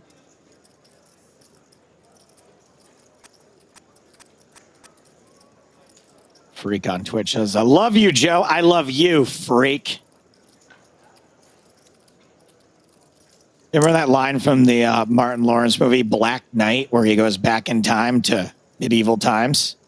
Yeah, this is really interesting right here. I think this is going to play as a limp call because I don't see how Malacca's not going to shove over what he perceives as a player that's limping and raise folding so often. Monkey's got to find a call here and does. Induces the worst hand and gets a very interesting flop. No club. Full house. Monkey Boss was very patient. A lot of raise fold situations. Finally got himself into a situation that could not be raise fold. And we lose Malacca style. Who now has a lack of chips. Lack of chips is what I'm trying to say. Out of here in 7th place. Down to 6 now. 7th place paid $95,309. Everybody guaranteed 6 figures now, my babies. We're in 6-figure territory. $127,249. The next payout. Ooh, Ben defending 5-6. And flops the best hand. Flops a pair. 2 overs for Naza and the pre-flop betting lead. And going with the big sizing here. Board pairs on the turn. It's a spade. Potential flush now. Ben just leads with second to bottom pair. That's what I'm calling it.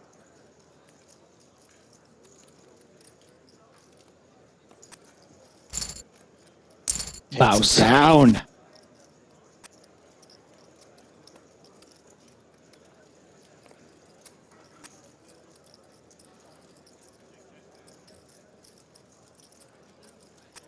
Not much to play with here. Ben Limpson, Jack Deuce, King 5 for Drow.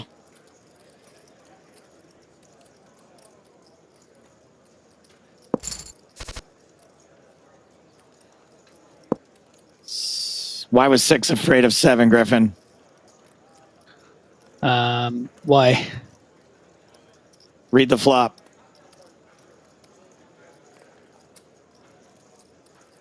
Read the flop out loud. 7, 8, 9. There it is. Got him.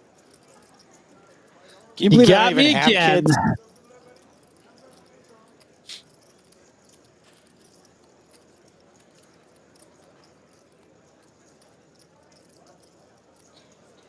Not a lot happening in this particular hand here. Yeah, King High going to be good. The river can certainly make things a bit interesting. Improve Bencb with a deuce jack.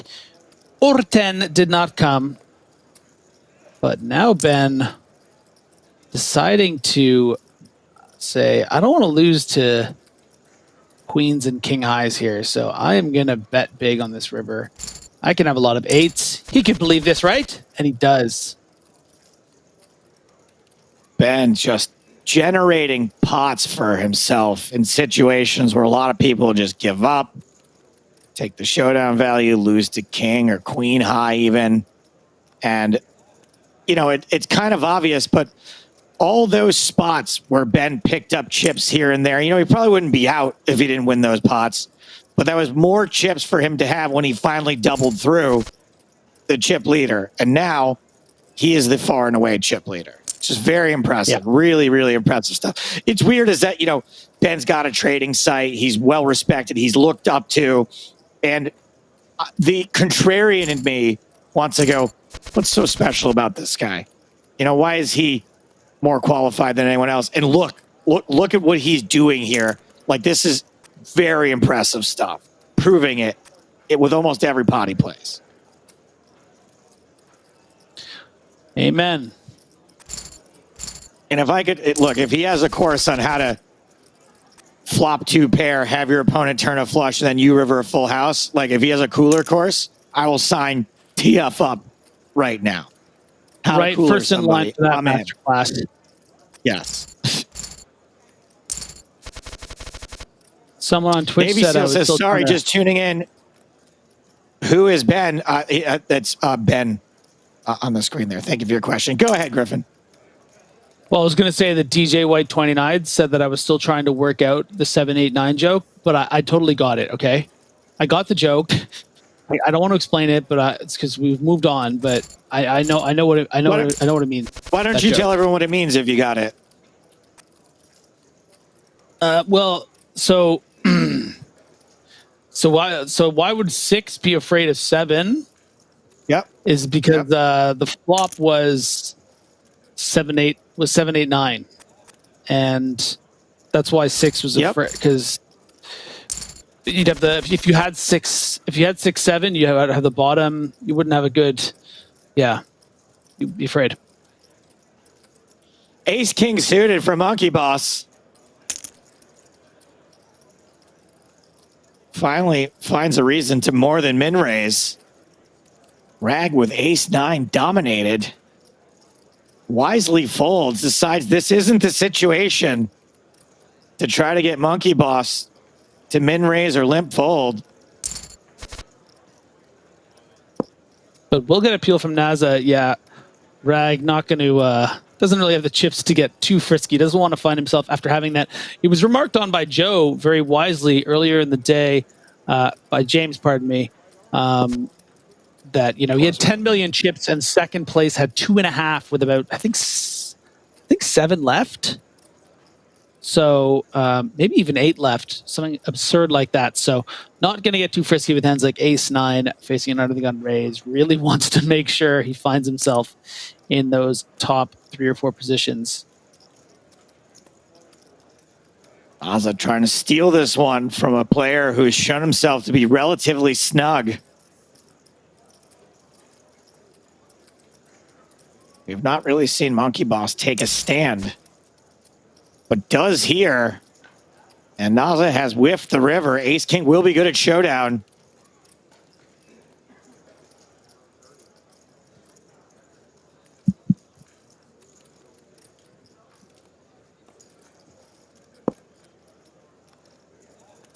And Monkey Boss is going to get a free showdown.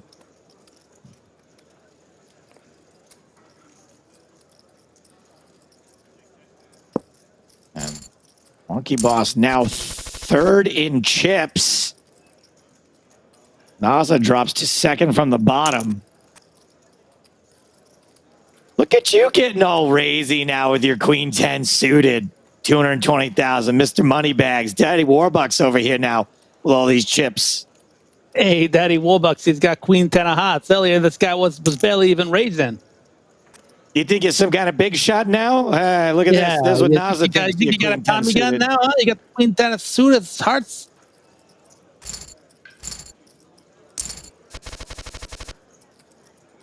Nice shot from Naza. Boss still over 3 million. Ben with the Queen Jack. King Queen for the bouse.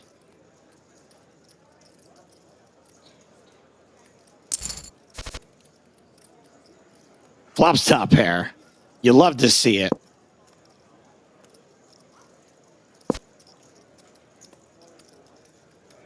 Check, check. Her on the turn. Nobody has clubs. Nobody has hearts. Monkey Boss has it locked up. Cannot lose the hand without folding. Sleevey 98 says, Stapes, you think you're funny? Yes. Thank you for your question.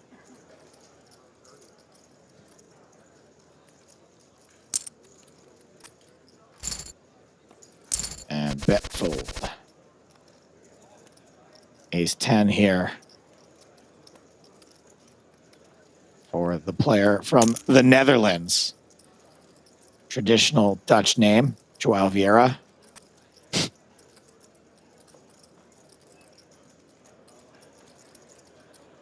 Queen 4 suited. Maybe 8 million chips ago you could defend this. Comfortably, at least. I wouldn't be surprised if we still see a peel.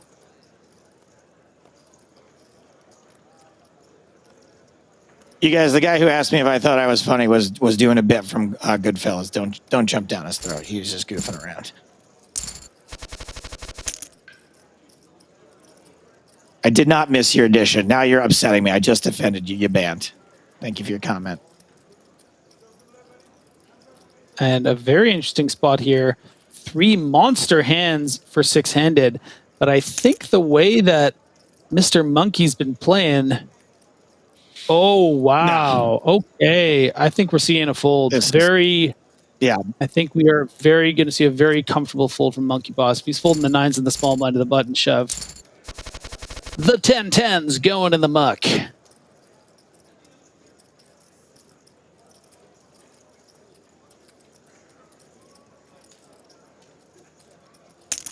Monkey with the ace deuce. Am I crazy for thinking that if you've caught up with the stream, that you should just be doing this all the time? I had a weird flash there when you said what you just said. And I thought about all the times at the poker table someone has said what you just said. Do you remember what you said? Am I crazy? No, you said, monkey with the ace deuce. You know, like people like at a freaking home game or something. It's like, this monkey with the ace deuce. He's freaking calling my raise with the ace deuce. This monkey. I thought you were talking. I don't know if you've ever been around high stakes blackjack players, or a baccarat. They yell monkey a lot. Oh, too. monkey. Yeah. I was sweating Barry Greenstein playing $10,000 hand with Michael Jordan once, and I was yelling monkey behind him, and Barry just turned around and went, "No, don't do that." Oh God, no, don't do that. We were escorted out shortly. Yeah. Thereafter. I think I was also escorted. Was that a PCA? I think it was also a Bellagio a lot before I worked. Okay. Before I worked. I also got kicked out of the blackjack section of the curating to Michael Jackson night. Uh-oh. I mean, both great candidates to 3-bet and to 4-bet shove. Artisanal sourdough is all the rage to get in with these days. Listen, you don't mess with a man when he has his sourdough out, huh? He's putting mayo on it. He's ready to put it right in the oven. Ben's worked too damn hard to fold ace-5 suited, Joe. We call the opening raise the sourdough starter. Blinds are up. 60,000, 120,000. King Jack suited for E27. Haven't talked much about E. Elis Parsonen from Finland. Likes playing live PLO. Has a 9th and a scoop. Won a 5K high roller in 2018. This is interesting for this monkey with the king queen suited. You have to at least call here, right? I mean, he's not folding. If he folds, I'm out of here. Hey. Okay. There we go. A rare re-raise from yeah, Monkey and you know Boss, what? But in this dynamic, you got to take this seriously. Yeah. Triple E, deuce 7 off over here. Sitting with King Jack suited. Oftentimes you're in this situation, you're going to think, "Whoa, Nelly!" It does. And that is really great instincts, because even though we can see he has the worst hand, he's going to get a fold from the king queen suited. Triple E up to 4.3 million. Now second in chips, just lying in the weeds, waiting for the right moment to push that monkey around. That's right, schlums. They are abusing the monkey. You could say the monkey is getting spanked. Really? Yeah.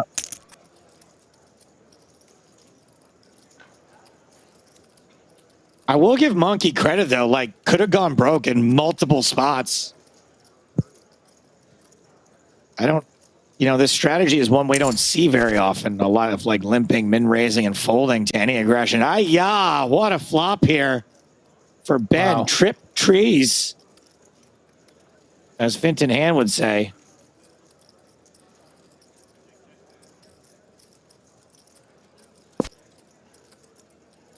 And a spade draw now for Daza. Machi.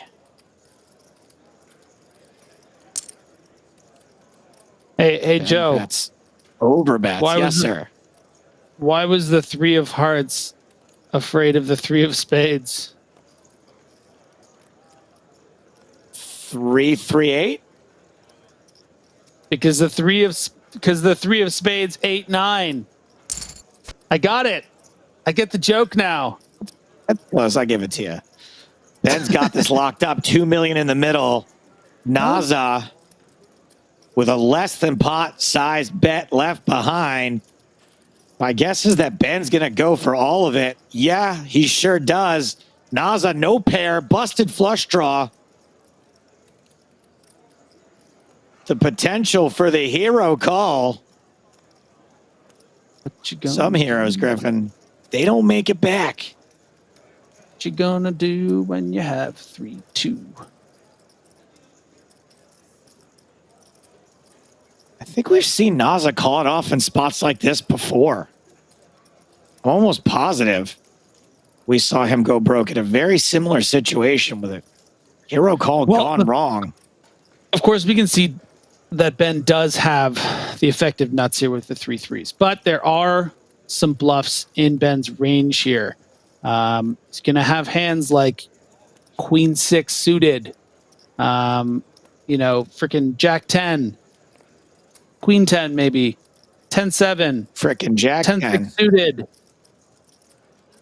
So there are certainly some bluffs. He's really repping sort of 9 or better. Naza's time back down to only 100 seconds.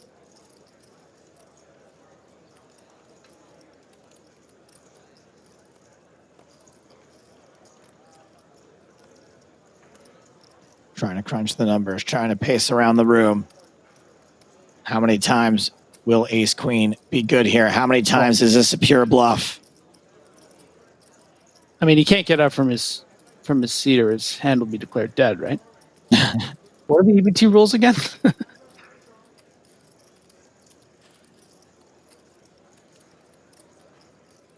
Sees the opportunity for a full double up. Horseshoe in the face for Bencb. I was joking about being down to 100 seconds, but he's got less than a minute left now.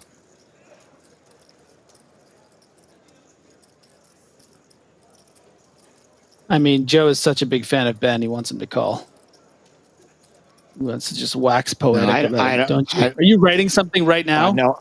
Oh, I feel super awkward in these spots when people call with ace high and they're just crushed and they're out of the tournament. Like you're getting a little red. Actually, you're blushing a bit. I don't like it. It makes it uneasy. I do love it's Ben. Uncomfortable. You're gonna have to make a joke about him busting. Like that's your job, like your livelihood. Yeah, you have I know. 14 seconds. Oh, what are you going to say, Joe? What did you write down? Wrong. And a Naza one bites the dust. Out in sixth place for $127,249. And we are down to 5. Monkey Boss playing that tight, weak game continues to ladder up.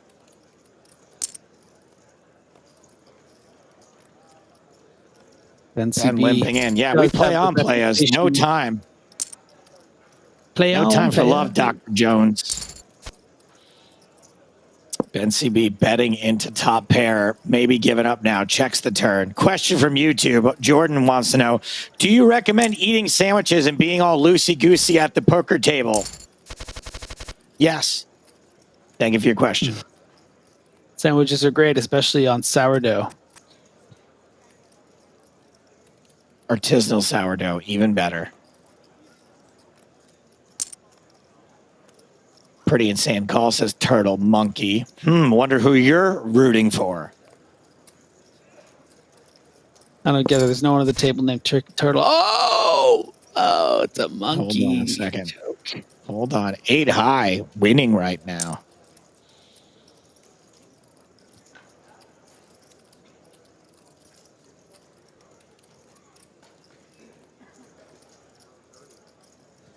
Joao Vieira. Guys, for those of you who are being critical of Joao, That dude makes so many final tables, is always in the mix.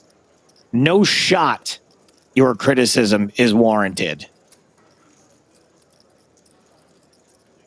He has That man reasons. is so rich and so confident and so much better at poker than all of us that he has the audacity to have an avatar of him flexing, animated version of him flexing in his avatar. Could you do that? Could you do that? No, you might have an avatar, but it wouldn't be flexing. That's right. Yeah. Yeah. Pocket Kings That's for phenomenal. Christian Rudolph facing the Open from Bencb. Seems fairly obvious. And a quick fold there. No reason to double up that shouty. Hey, shouty. Fee. Not fee. And a nice little top pair gut shot for Ben.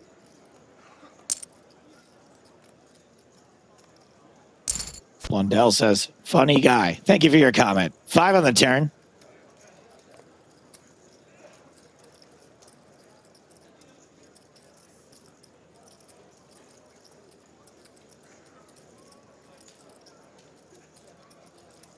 Super awesome, man. Says, hey, Shouty, it's your birthday.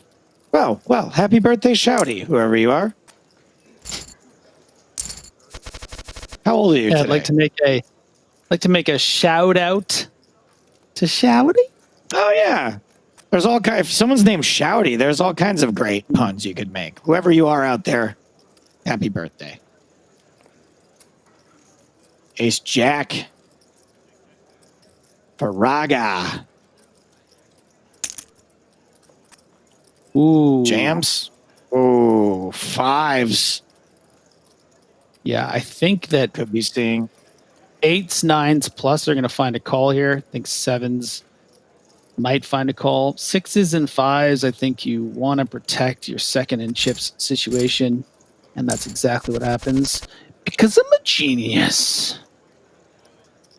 people fair risk averse. You hate to see Joao Vieira, finally decide to find some courage, and it is in the absolute wrong time. Monkey business. If I know Monkey Boss here, and I'd like to think I do, is going to take that free flop. Gets outflopped. Was technically behind from start. Might like this bottom pair situation, blind on blind. Yeah. Gutter as well.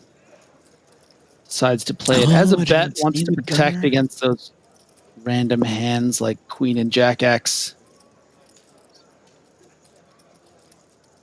Still just the gutter. Not bottom pair anymore, at least.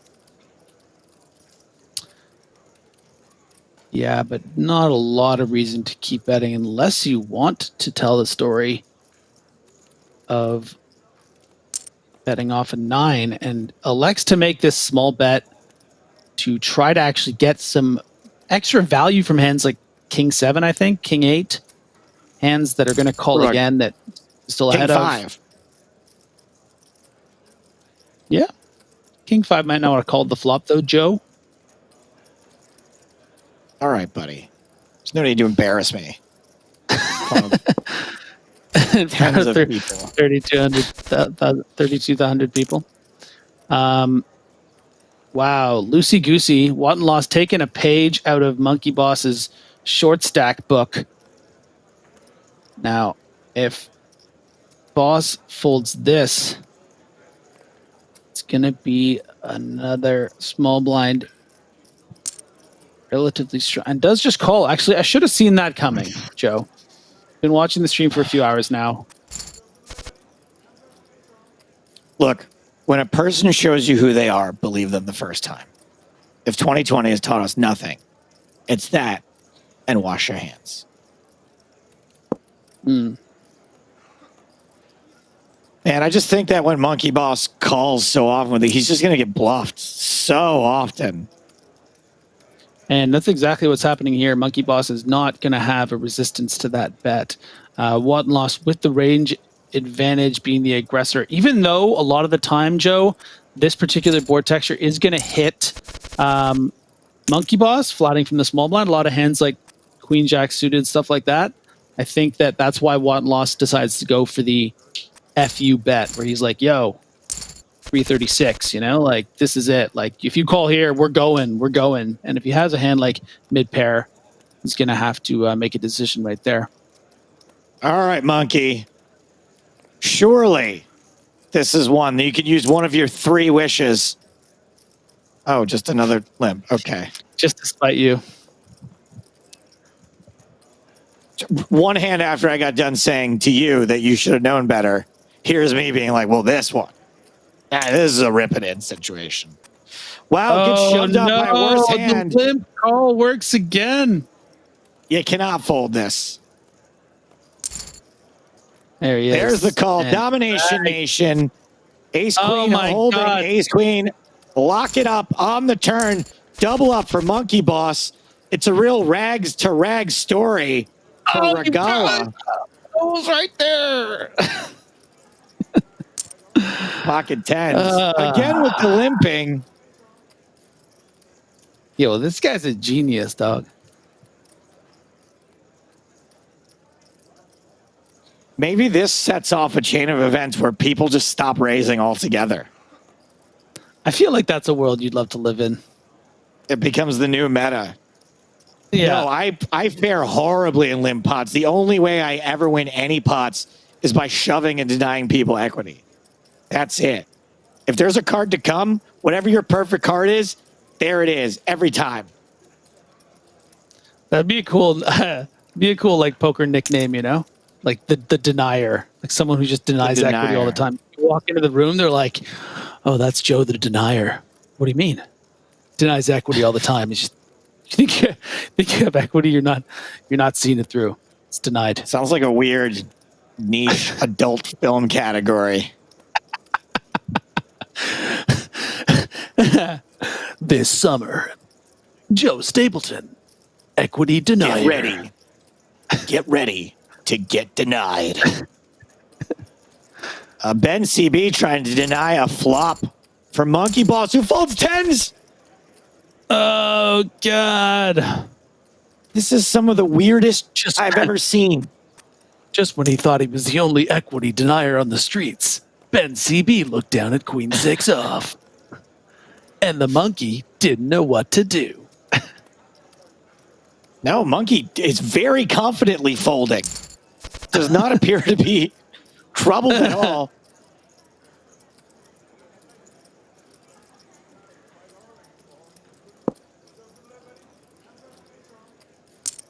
Oh, that's last night the final table was going so long.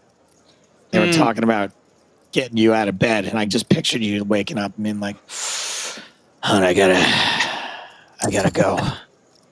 It's commentary that needs to be done." Monkey Boss turns the flush draw.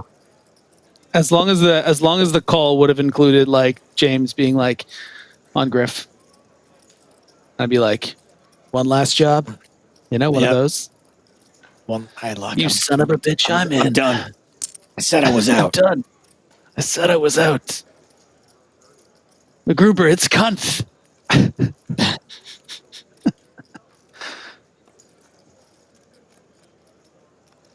I mean, Ben just playing Monkey Boss the way Monkey Boss is meant to be played. And I'll tell you what, as far as Renaults are concerned, like Bencb, I don't see him checking back. I feel like all of the chips are going in the middle.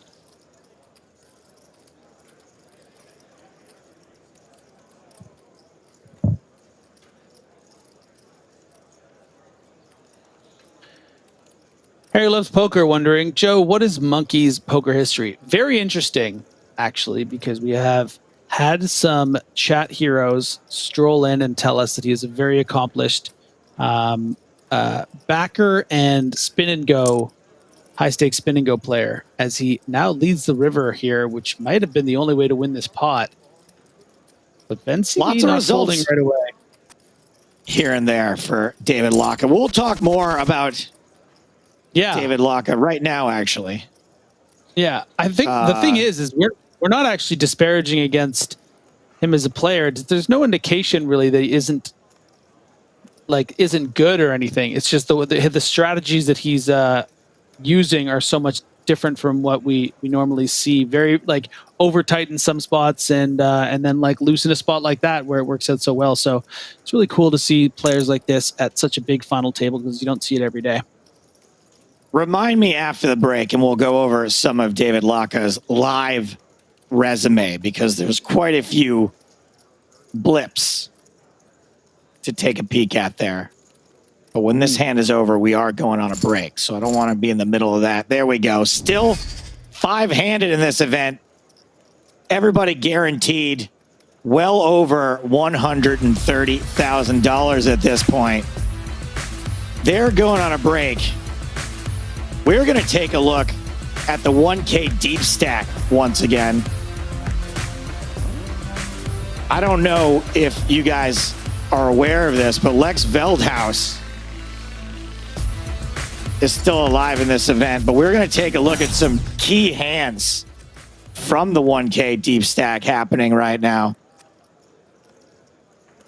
Right here, we've got Tonka in action. Lots of big names still alive and kicking. European, obviously a player we've seen a fair amount of since we started covering online poker.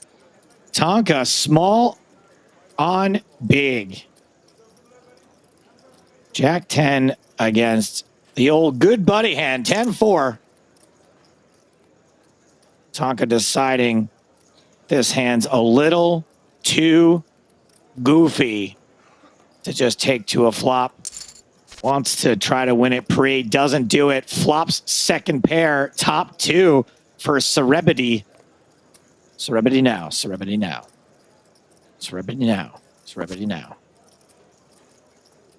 6 on the turn after it checks through.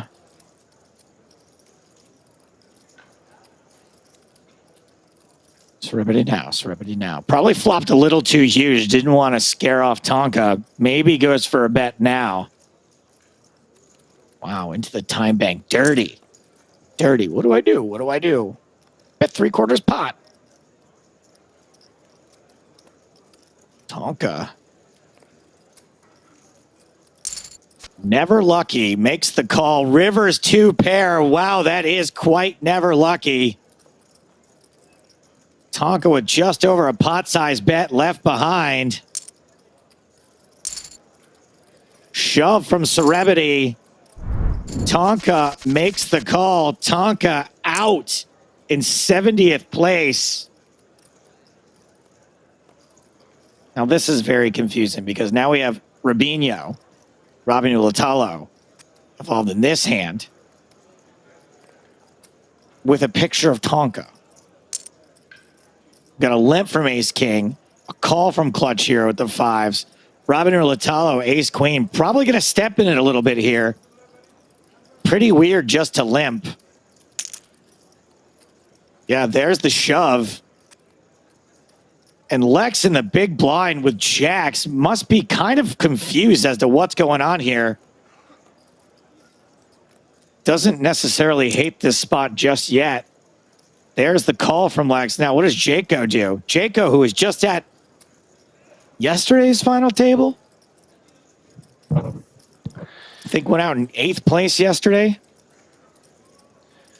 Yeah, and what's really interesting about this is I think it might be Lex's intention to call fold here, not wanting to fall into the trap of Jaco, who could have some like aces and kings. Of course, we can see does have ace king, which is one of the other hands that could do this. And wow, that really is too bad for Lex, putting in about 40% of his stack. So a little bit disappointing there.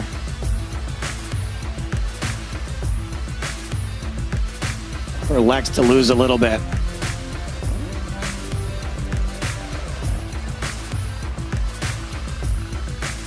Lex now 19th on the leaderboard. Extreme close-up! Extreme close-up! I know you're a Canadian just like Mike Myers, but there we go.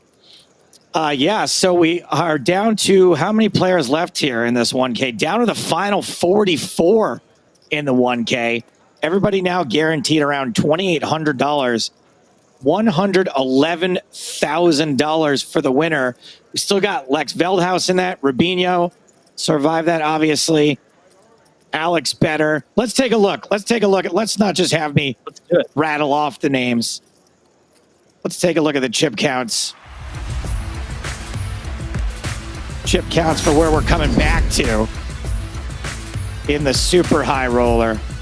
Andre Bogyan, who is the chip leader for the first chunk of the day today, has just been getting work over, is down to 4 big blinds. Thing getting kind of shallow.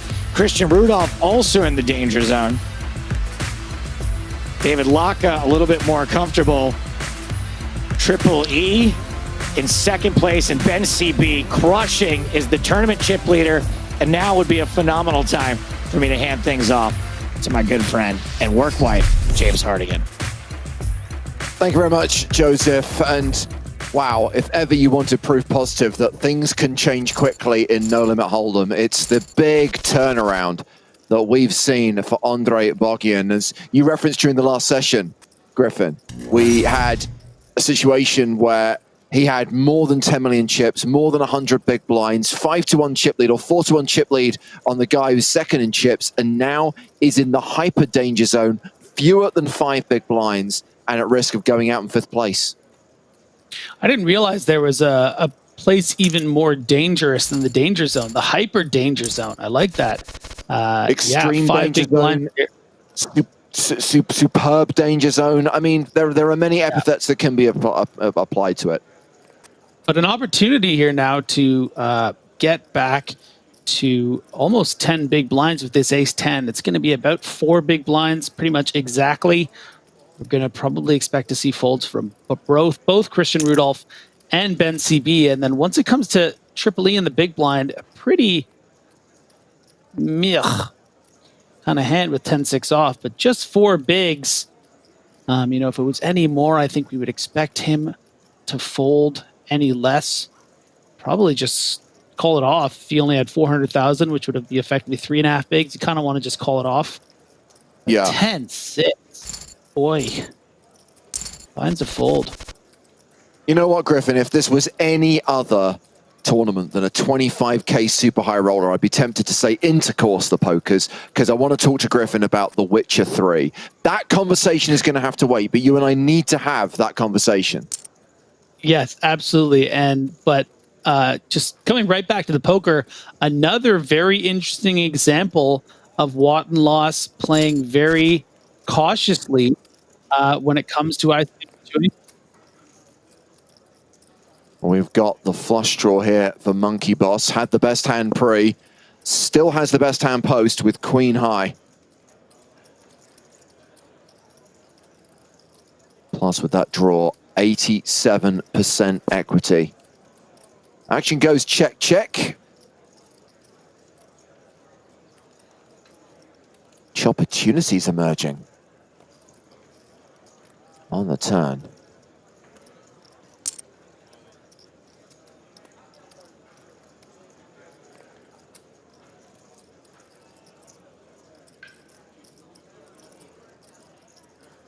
And this is exactly what Monkey Boss wanted, Griffin, inducing the bet on the turn. Yeah, again, a scenario where Monkey Boss finds himself with a flush draw on the turn against aggressive action. Again, not hitting. And now the question becomes, does Triple E want to fire again? Of course, last time Monkey Boss actually took the lead after facing 2 bets from Bencb and Bet the River, but now not going to be afforded that opportunity. And one of the straight draws actually coming in, which is the 5-7. So if Monkey Boss was contemplating a hero call with the Queen High, you know, unfortunately, one of those straights had come in blocked with the 9 for any of those 9-7 type straight draws. So I think you got to fold that Queen 9. So king 4 suited here for Ellis Parsonen. And super short stack forced to fold again. Now with some chips to work with, Mr. 27 taking aggressive action. I think this is really, really wise. You know, you're not always going to want to be attacking here when you see that there's these 2 short stacks, but because Monkey Boss hasn't really been going after players that often in spots like that, it feels like really you're effectively on the button. You have to call the small blind, but it's like 4 bigs, 5 bigs. Yeah. And Wad and Loss is going to play pretty tight because, as we've seen, when there's a shorter stack. Makes total sense, especially when you look at those payouts just below the table. If there's one thing I hate more than not being able to talk video games with Griffin, it's unfinished business. And we were talking about the 1K Deep Stacks event during the break. We dropped in on a couple of tables, showed some highlights from the last session. I think Joe is about to give an overview of where they're at right now in that event with 40 players remaining. NASA114, João Vieira, who we saw bust from this 25K event in 6th place, making the hero call gone wrong, is currently 3rd in chips in the 1K. Geddes 92, 2nd on the leaderboard. Mr. Andrew, who started the day as chip leader, still the biggest stack. Where is Lex ranked right now? Oh. Well, unfortunately, Lex lost a bunch of chips. We actually tuned in to see that hand real quickly. Called 1.45 million chips, leaving 2.2 behind pre-flop and folded. A very unique hand. So probably commentator's curse, Griffin. Yeah. Commentator's curse. Scroll down the lobby and see that he's literally just busted from that 1K event. Oh, wow. I do want to say two interesting develops in the last 2 hands here. Quickly about the last one. We saw a raise with 7-6 of clubs from Monkey Boss from the cutoff, and we saw Bencb 3-bet about 4x almost from the big blind with just Jack 4 off. Really recognizing that he can exploit how often Monkey Boss wants to enter a pot for as cheap as possible and then put his tail between his legs, whether it's the pocket 10s or the pocket 9s. So really cool to see those little inflection points used by someone as talented as Bencb. The next hand, Wad and Loss again, ace 4 suited, with just about 12, 13, folds it, open folds it, really wanting to make sure Rag busts in 5th place so he can get that $56,000, $57,000 pay jump. So the ace 8 button open here from Ellis Parsonen. Monkey Boss, David Lucker flatting in the small with King Queen, and now former chip leader, 1-time monster stack, now tiny stack, Andre Bogian all in with Queen 7. And I believe that is going to be a raise. So Triple E could have the opportunity to just shove on Monkey Boss, but is just going to decide to call. And now Monkey Boss could shove. I mean, this doesn't look like a trap, does it? But it's going to be interesting to see. Well, this is the prospect of a triple up for Rag, assuming that we get a call here. I think that he's going to, based on everything we see, would earn way more on a call. Also doesn't want to get trapped here. I mean, if he does have aces, might just call as well. Yeah. It's a bit suspect that he wouldn't just shove almost. Ace high still the best hand, and Rag just a 10% chance of survival. Could see action on the side, although unlikely. I didn't think we'd see this. Very strange. Money being dead there. Maybe just wants to... Yeah, I don't know about this one. 145 into 1.4, betting into a dry side pot with King High. And as we just mentioned, Ace High still ahead.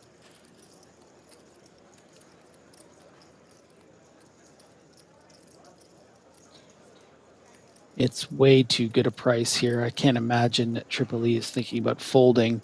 Even if he's against a jack, price is way too good to hit that ace or, backdoor that wheel this is a confusing bet, and I don't know if the bet is designed to confuse, but it's certainly achieving that objective. Well, the thing is that yeah, Fold. wow, I don't Gets know. the fold. And a 7 on And the the river. 7 It is always coming 7. coming. And that will save. Oh, man. That will save Rag from elimination. Gets the triple up. 1.36 million, pretty much now tied with Votenlos at the bottom of the leaderboard.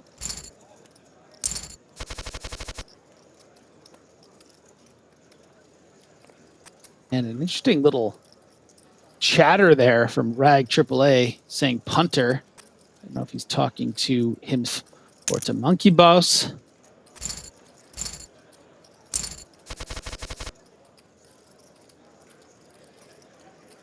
Now, this is going to be an interesting spot for Watenloss here. This now, he is effectively just as short as Rag AAA. Too strong to fold, and now Bencb with a hand that might be too strong to let go of, and he does call, and Watenloss's patience. Good opportunity here. And he's good. Full house on the river. No. Not with the 7s, but with the snowmen's. Getting the double up to 3.28 million. Bencb still big chip leader with more than 8 million. Rag, who came into this final table as chip leader, seemed to be in control of this final table for pretty much all of the first session, Griffin. Now, all in with 10-9 of diamonds. Yeah, and truly giving me a Rag to riches joke opportunity if he can run it back up. Yeah. Just had 3 big blinds with the Queen 7. Oh. And already I'm seeing a realistic narrative where Ace King raises and King 10 thinks this is good enough to go with. Yeah, you have to imagine that Rag is going to see Triple E raising 80+% of the time on the button, given how passively Monkey Boss has been playing. King 10, pretty good hand, good enough to expect to get a ton of folds, so I can't imagine that Rag is just going to call, but does. Very, very nice. Dodges the bullet.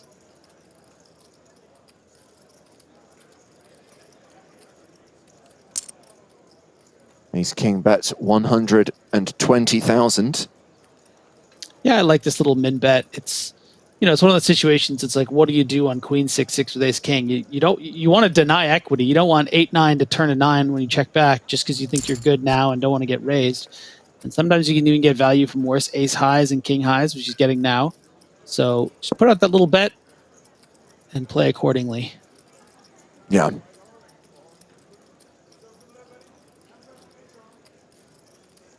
Well, if this goes check, check, the worst possible card would be the King on the river. Oh, good. The Prophet. Game, Rag. James the Prophet Hartigan. No escape from this one.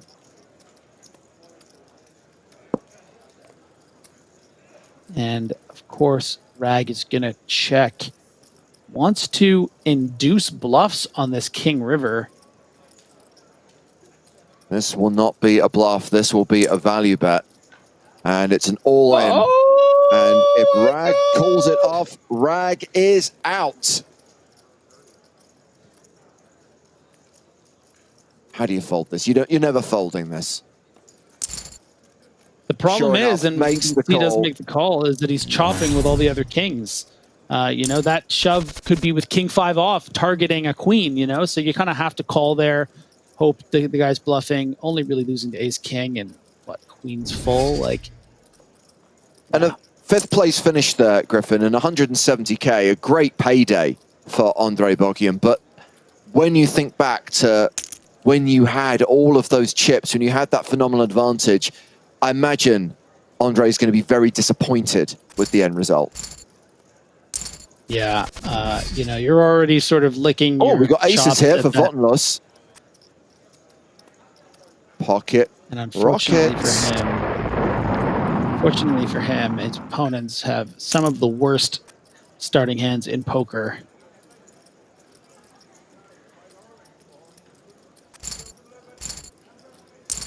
Raise and take it.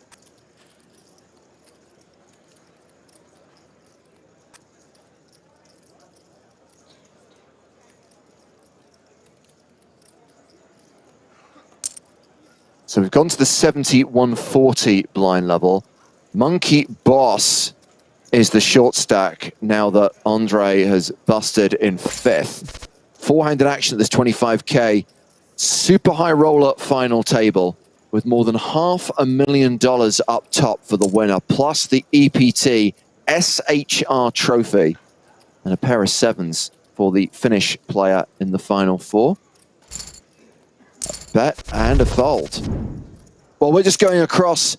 Actually, this is an action replay, ladies and gentlemen. We mentioned a short while ago that Lex Veldhouse is no longer in the 1K Deep Stacks event, and we're going to see the moment that led to Lex having no chips left. And this is a standard cooler. This is the sickest and classicest of all races.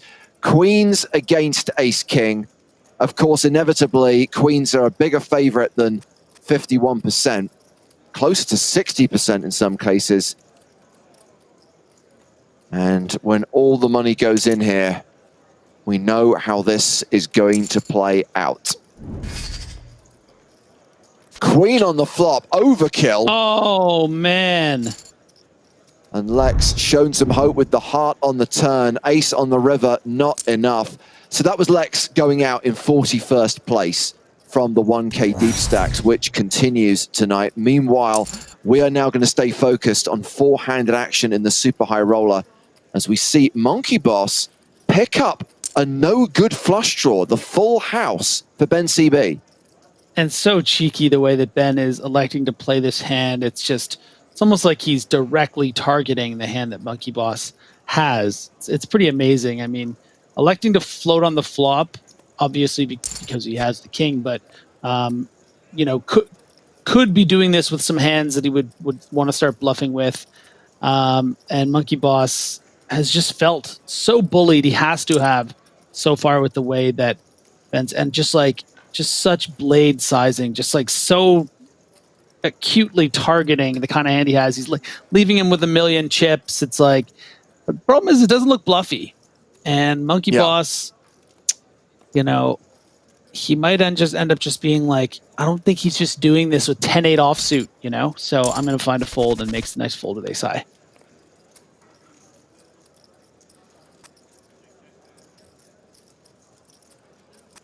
Ace 9 folds the button. Bencb completes in the small with Queen 5. And again, James, checks. Look at Christian Rudolph open folding ace 9 on the button. It's like, I love the look on Sam's face when he saw him even fold the 9-10 suited blind on blind just the other day on Wednesday on that final table. So Watt & Loss really has a rule book of just like, when there are shorter stacks than me, like I'm not letting the cards do the talking here. I'm going to let it happen. I'm sure he's done the work. But we've seen a lot of folds. Open folds ace 10. Earlier on the table, we had the conversation, James, about the pocket eights that he folded to a single raise. So he doesn't like getting involved. And he always finds himself in these top 5 left and massive, massive buy-ins.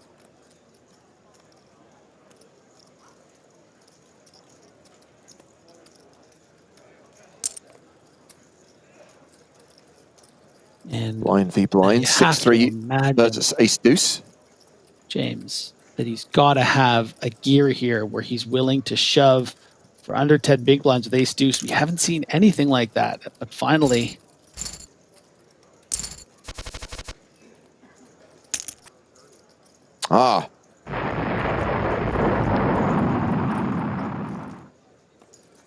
Bencb with the rockets. Clearly just going to get 2 quick folds, unfortunately. Sorry for the spoilers there, guys, but with how tight Christian Rudolph is playing. Oh, but here we go. Well, this could be a hand. Monkey Boss with the ace 9 of diamonds and 7s guy, Christian Rudolph, with kings in the small blind. Again with the limping. Now, James, my question is there a world where he does it? Oh, wow, Ben just snap folds. I was just thinking, you know, we've seen Ben be so aggressive with these wheel suited aces.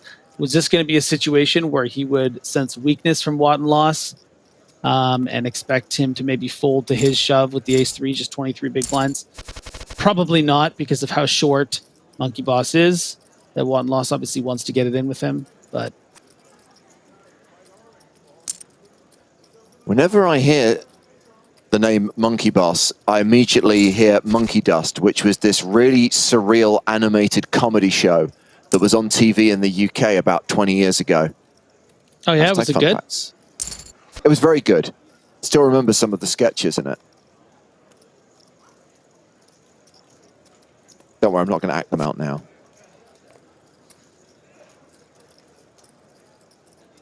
And Bencb with the best hand, because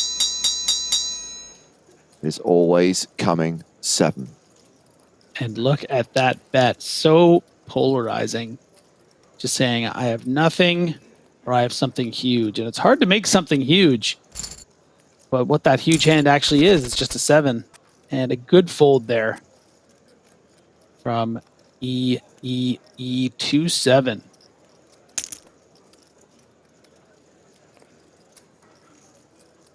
Ace King shoves on Jack 8. That's a fold. Again, the open fold. Open fold from pocket sixes under the gun from Rudolph. I love it.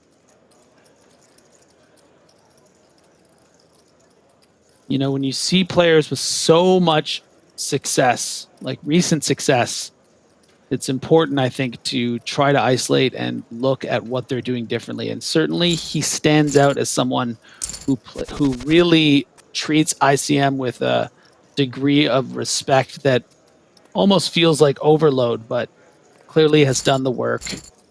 Open folding ace-7 blind on blind there. Gibberman says, name a sketch, James. Ivan Dobsky, the paedophile finder general. Guys rowing about London versus Essex. Clive trying to explain to his wife where he was all night, using song lyrics as an excuse. So many great sketches. Good show, Monkey Dust.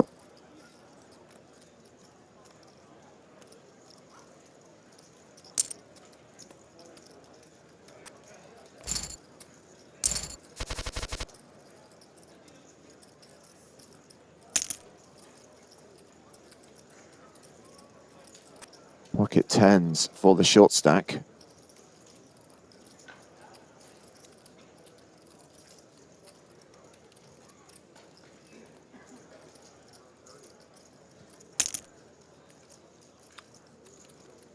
Probably Virtual all-in. Too short stacked here at the 140K level. That is effectively 6 big blinds. But also, and we've talked about this before, James, wanting to keep the short stack in there because you can just abuse that bubble. I mean, we see Bencb getting walks from good, decent-sized aces, open folds from 6s from Christian Rudolph. So maybe that's even an adjustment by Bencb where he's like, I'm going to make so much more money not busting this guy. So I'm just going to fold. I'm literally just going to give chips to Monkey Boss, even though I'm getting the price to call. 5s decide to flat. And Bencb still with the best hand on a Jack-Jack 7 flop. Gets counterfeited on the turn.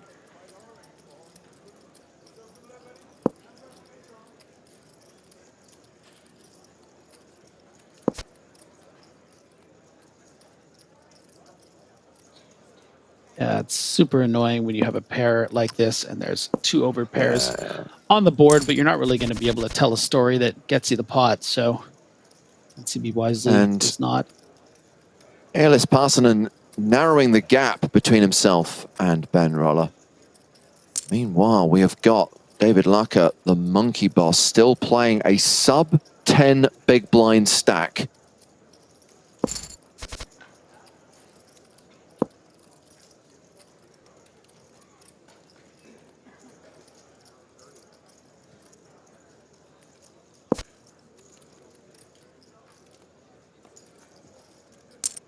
Little equity here to put out a bet for Bencb. EEE is going to think his queen high is good sometimes, but it's a bit difficult to play on the river facing another bet unless you pop off that lady. Hello. Hello, ladies. I never watched that show. Was it Stephen Merchant? I didn't watch it either. Watch that, James?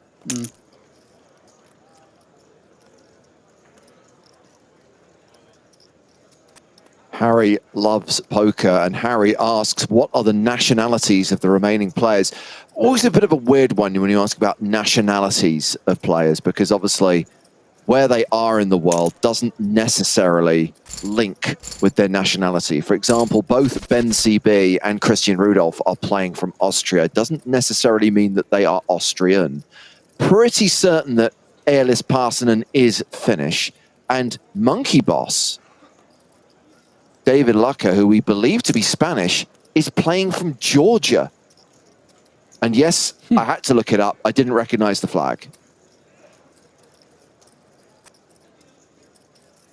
Hashtag fun facts. Ace Queen, though, Wanton Law's very comfortable to just be like, here's all of it. But now with the sixes, I would bet a lot of money that we'll just find a snap fold and see him quickly fold.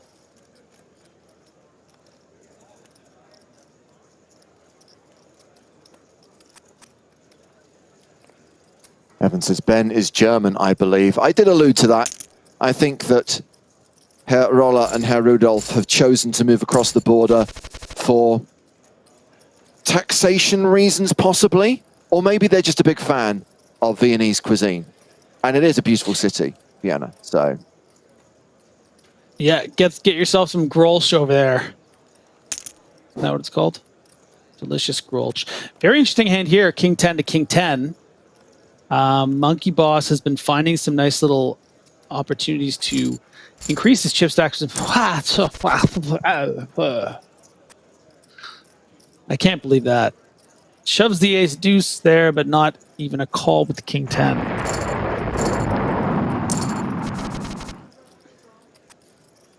Obviously, one of the things that we've done this year, Griffin, is Joe and I went through the PokerStars archives with EPT Retro, looking back at all those early shows. And in the first couple of seasons when they were making TV shows, anytime someone was dealt aces, that hand would make the TV edit, even if it was raise and take it. Because someone has aces, it was so exciting to see those cards as they peel them for the whole card cam. It's like, that has to be in the show. Mm-hmm. So kind of in honor of that, we're getting excited, even when there's no chance of any action. If someone's got aces, the rockets are taking flight.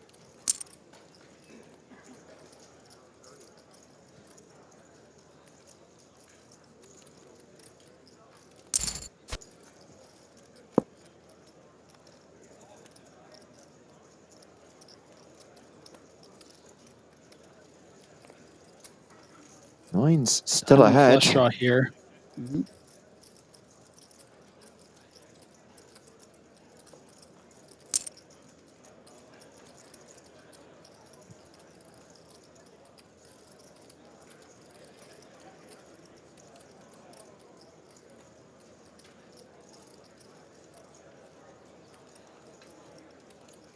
$952,000. Ben thinking about it.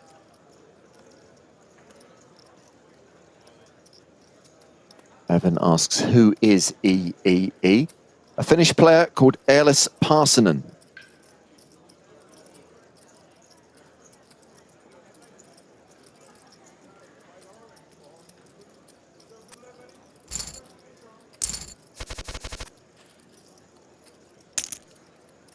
Now it's ace-jack for the chip leader. Oh, chip leader just really close now between these two.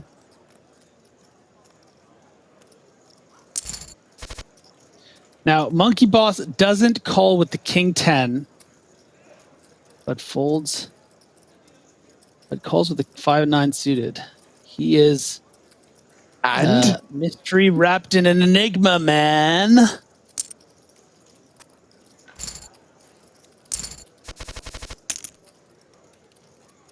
okay. It's Ben's turn to pick up the pocket rockets and could get some chips off EEE here, who flats on the bottom with the ace queen. Oh, queen high flop, Griffin. Wow.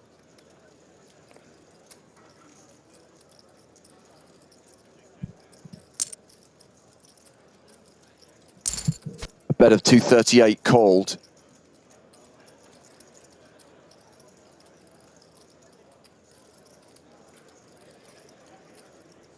$1.3 million in the pot.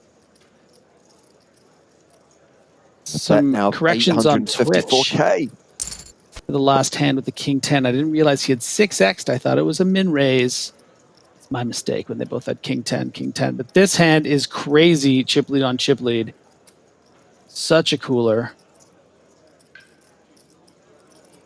Yeah, we've referenced how Parsonen has been drawing closer and closer and closer to Bencb. This pot, this hand is going to put distance between them again. Wow. Decides to check back river, but nonetheless, disciplined. That's going to give Bencb 9 million, and Ellis Parsonen drops down to 6 million.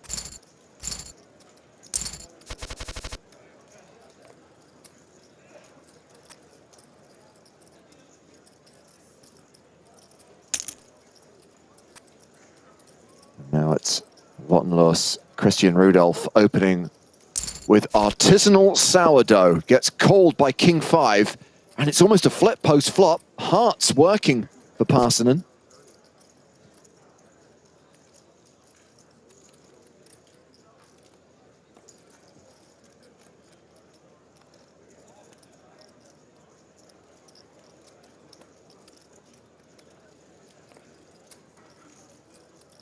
Ace high, still the best hand.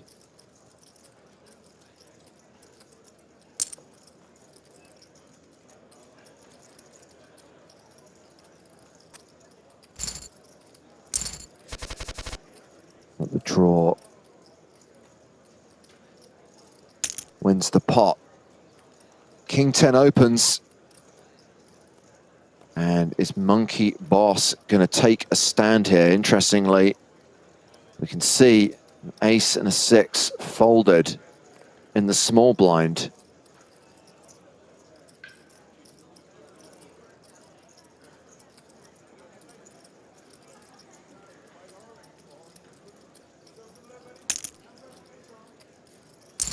There's the all-in and the call. And there's a 10 on the flop. Ace needed. Needs an ace. No Barry. Doesn't hit. No Barry Greenstein. And I have to credit David Lucker for clinging on as long as he did. But Monkey Boss eventually busts in 4th place, cashing for $226,826. Yeah, very impressive result. Definitely didn't do it in a conventional way that which we're used to seeing, but definitely was an interesting wrinkle on the table and managed to hang in there for a very, very nice $250,000 score almost. Wow, what a flop. Action right away. Yeah. And Big Daddy sizing it from Wattenlos.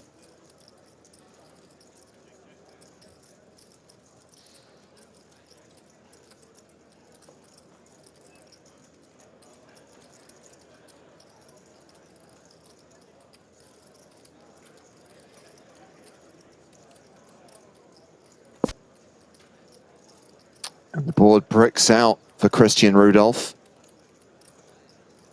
Pair of aces still good.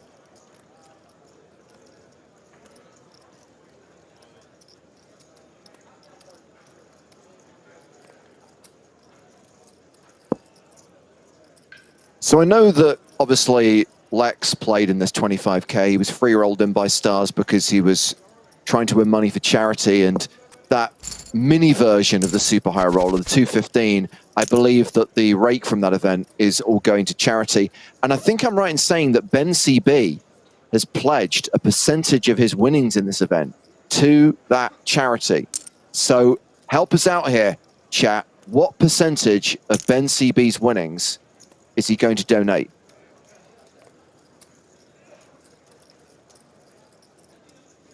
Yeah, I have heard. I could look it up, but I'm 10%. 10%.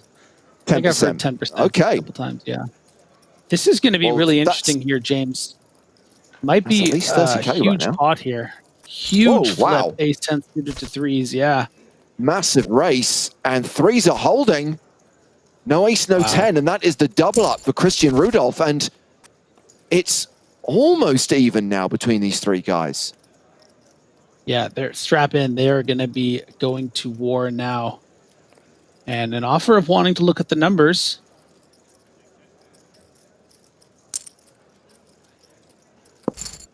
Rudolph happy to book a 400+ K win here. No, love it. Bencb shooting it down. Not interested. What did he say? Just not interested? No, sorry. Wants to play as Juan Loss gets there and wins that with a straight on the river.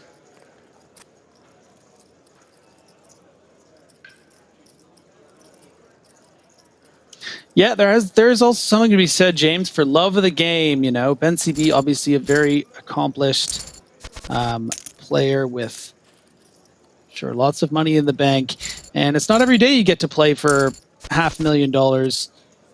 You know, and this is what he wants to do. He wants to be here. He wants to be in this moment, and he wants to get this title. It's not rude to just say you're not interested in chopping. Just say, listen, I want to play. Like, I don't think it's a slight in any way to the other two players at the table. Raises small to big with 7-4, but kings in the big blind for Parsonen.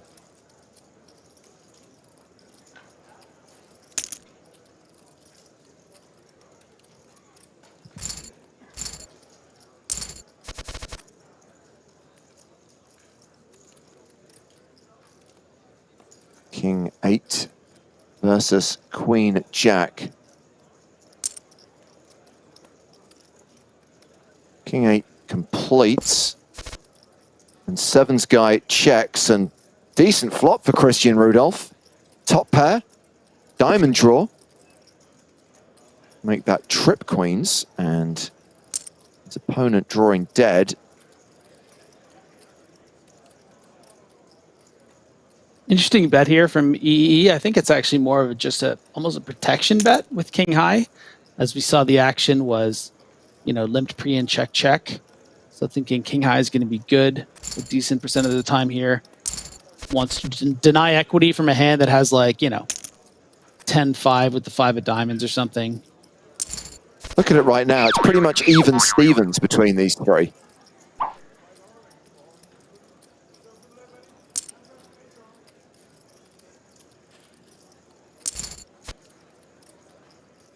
Oh, that is a bad card for Bencb. Top now, but the 88% favorite is EEE with the queens. However, Barry Greenstein makes an appearance, and that ace on the river will give Bencb top 2 pair.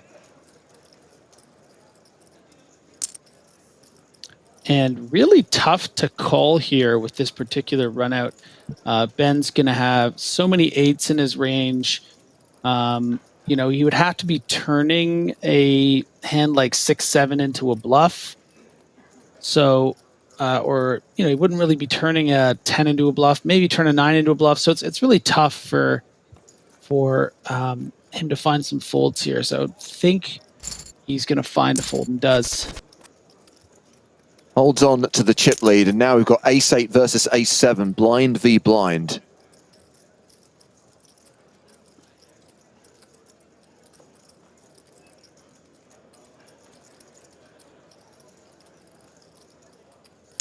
And Parsonen almost out of time bank, by the way. Re-raises here to 1.4 million.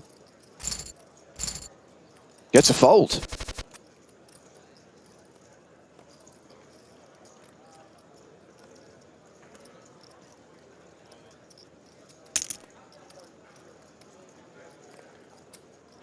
Queen 8 raising small to big. Rudolph flops top pair.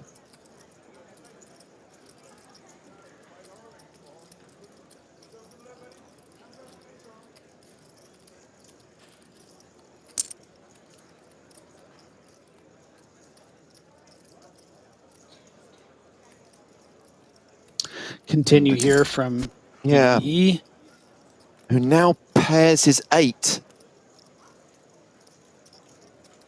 Yeah, going to be glad that he improved and now is going to be ahead of a hand like a 5x or, you know, maybe some sort of straight draw like Queen 9, Queen Jack. Oh, back daddy. Wow. Those runner 2 pair outs. Gotta love it. And Watt and loss. I mean, it's so hard to fold this particular hand because it looks a lot like Watt and loss has like a 10, which is a very difficult call on the river, and why E would try to bluff at the queen.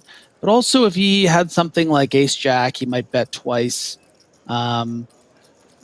Just this is really difficult to sort of find a lot of value hands, except a rivered 2 pair with something like Queen 10. You know, in this case, of course, happens to be Queen 8. But Rudolph is known for navigating these situations quite adeptly.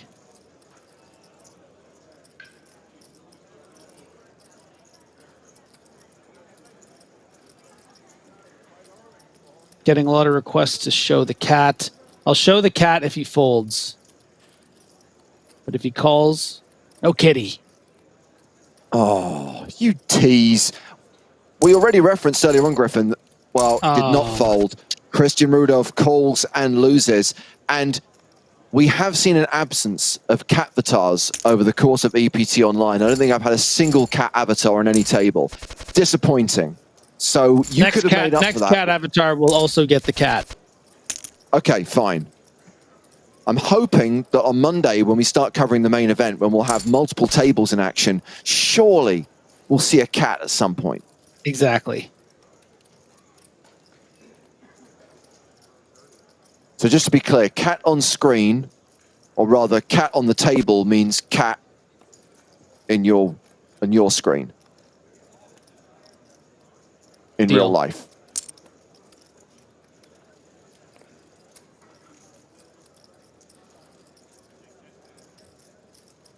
Bottom loss with a pair of 9s. That's 532k. Gets called. Chance now for Christian Rudolph to get some chips back. 4.2 million as the blinds go to 80,000, 160,000.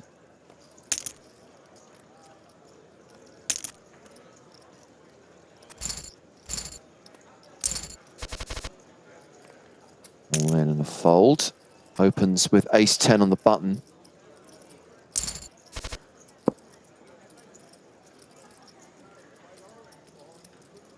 9-4 defends. Yeah, these suited hands, super deep, especially when it gets to like 3-handed. Less ICM implications. Kind of want to spice it up a little more. A lot of suited hands, I think we're going to see some calls from the big blind, especially when they're playing this deep. Yeah.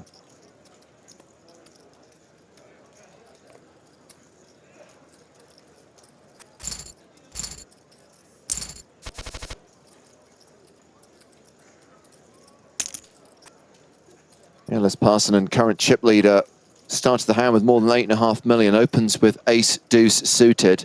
Bencb with 10-9 of hearts. 3 bets.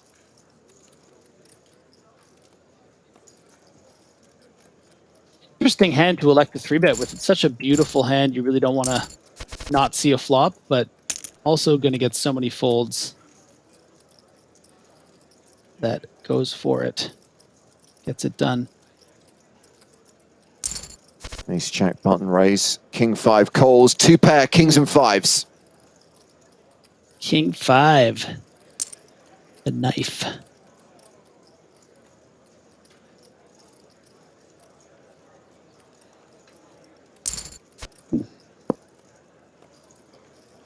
And Christian Rudolph is now drawing dead.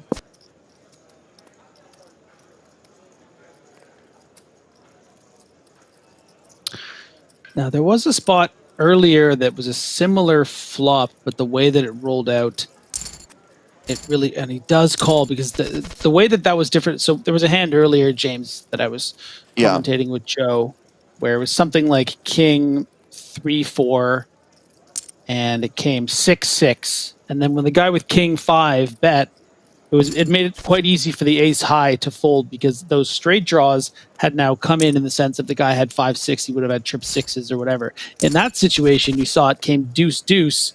So all those 7-8 type hands, you know, all the different straight draws didn't come in. So Watt and Loss is like, okay, you know what? I have the best hand enough times here. I'm going to call. But unfortunately, we saw EE with the king 5.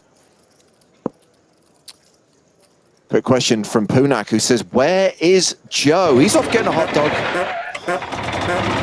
But he will be back soon.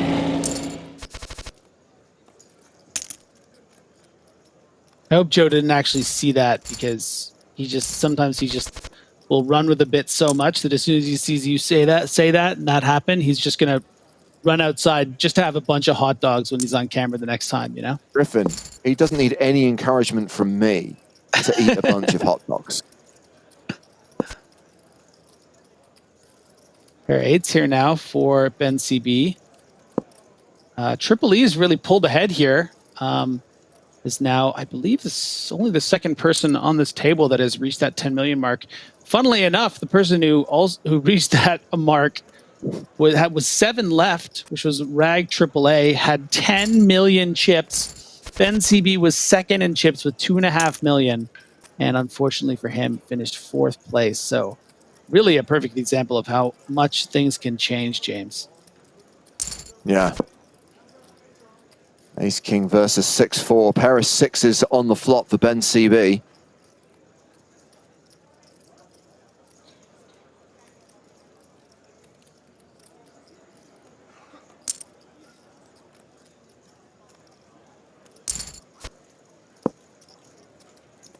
Okay. Broadway draw on the turn. And going to be very difficult for Bencb to continue against the big bet. And this is one of those perfect situations where, especially when you have the chip lead, you know, you got to keep barreling with a hand like Ace King, because when your opponent has this exact type of hand, you know, hands like a pair of 6s, even when he has a 10, he might call the turn, but is he really going to call all 3? So great opportunity there for a 2-barrel bluff and potentially a 3-barrel one. And this is very interesting. Probably going to be too many chips, but Benzi, oh, he calls, he goes for it. He calls, and 8s are holding. It's a full house for both players. Kings full of 8s win, though, and that will see Christian Rudolph get a big double up, and it will see Bencb crippled. Down to 1.2 million. And now Ben getting the shove hand, going to be quickly beat into the pot here by Mr. 27. Needs a 7. Doesn't hit, and we lose Ben Roller. Bencb gone in 3rd place, cashing for just over 300k. So that is 10%. Alex's charity, 30k. And now that Bencb has exited, Christian Rudolph asked the question again. Deal? It was Ben who shouted it down the last time, but Ellis Parsonen didn't respond the last time either. He doesn't want a deal. Now, let's play. Let's do this. He has the chip advantage right now. He has top. Yeah, really Now he has impressive nearly performance 13 million overall chips. from Bencb. You know, I wouldn't say it was a perfect final table for him, but definitely impressive in a lot of spots. You know, it's amazing when you think about a 25K EPT super high roller final table. There shouldn't really be necessarily one person that stands out so much, but you really felt it with Bencb on the table. Like he was the guy to beat. But unfortunately, a couple hands down the road didn't work out for him, and he's our third place finisher. Meanwhile, we've got jacks against queen 4 here, and it's the club draw on the flop. Jack's now a 3-1 favourite.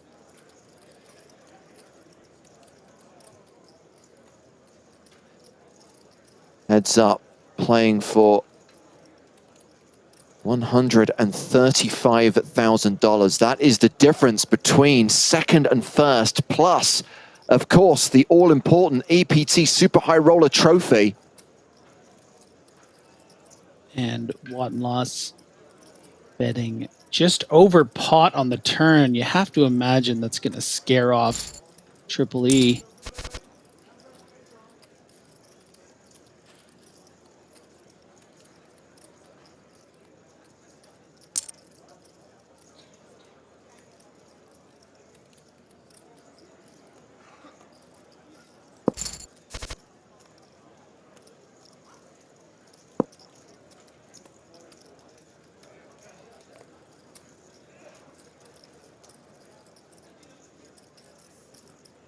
Two monsters here, 7-4, 4 deuce. Domination Nation.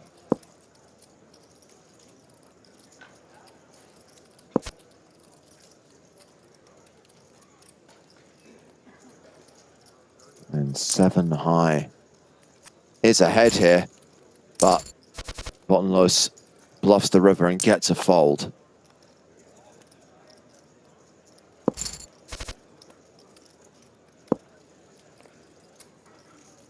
Both players a little bit on board here, both with straight jaws, both with a heart. But now by the turn, he is going to have a big mathematical advantage. Flushes for both players. The queen high flush significantly better than the 7 high flush for 7's guy.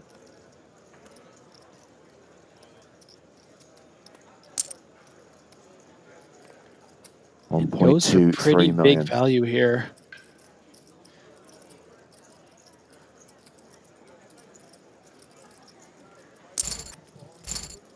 And calls.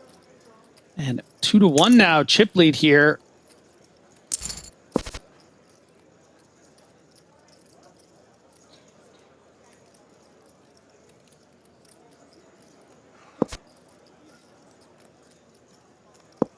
King 10 still ahead of Jack 7.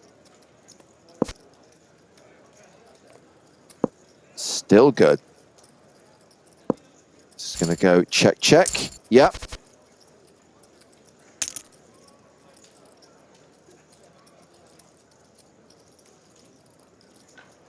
And you say raises 10 deuce in the big blind. And it is an ace high flop, just a pair of deuces for EEE. Just a reminder, these are the final 2 players from a field of 49. 49 unique players, 32 re-entries, so 81 entries total. Prize pool of $2 million. The runner-up getting 400K, nearly 540K for the winner. $500,000 and another ace on the turn. Trips now for Wattenloss.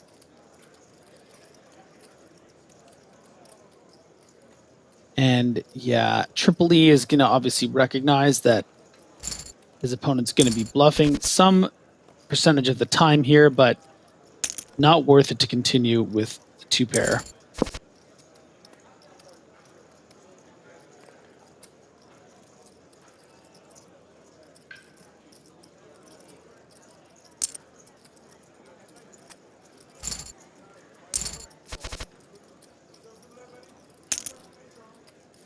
All better than a 2-1 chip advantage for Airless Parsonen, who did have the best hand pre, but it's a king high flop.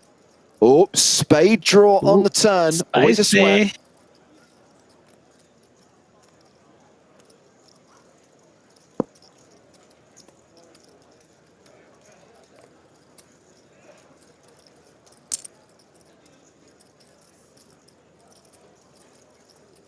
And does go for a big sizing. Certainly going to get some value.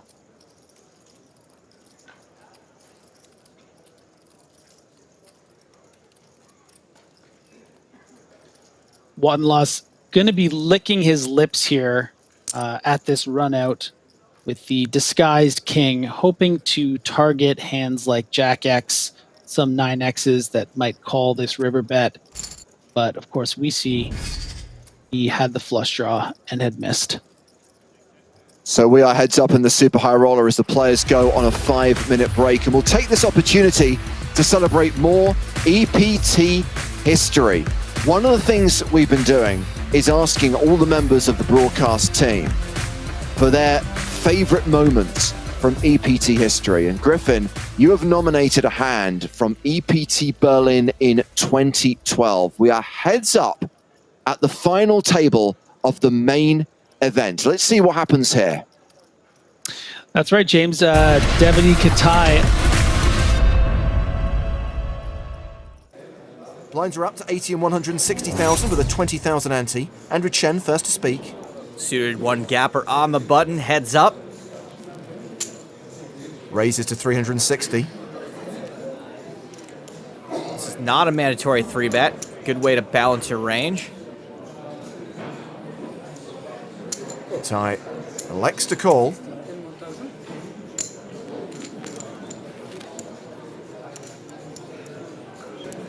Jack 7-5 flop. Ace high still good. Tie checks. Checking to the pre-flop aggressor. Chen should continue. He does. 330,000. Ace high will often be the best hand, just like it is on this hand. Tie calls.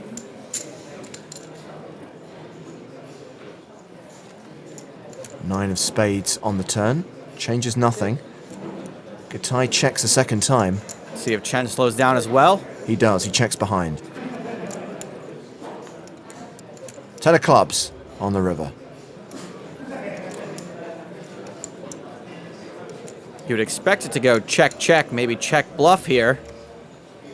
But it looks like we're going to see a bet from Davide Katai. Is this a value bet or a bluff? Pretty sure he doesn't want to call, so I'm guessing this is a bluff to try to fold out a 7 or a 5. Chen should be ditching this right about now. But he's not. I know he's not calling.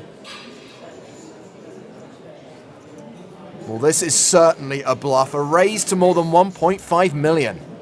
To be perfectly honest, there are tons of hands Andrew could have here that have ace-3 beat. Tons. Katai is not taking his gaze off Chen at all. It's like me with a chubby redhead. This would be some kind of absolute sick soul read.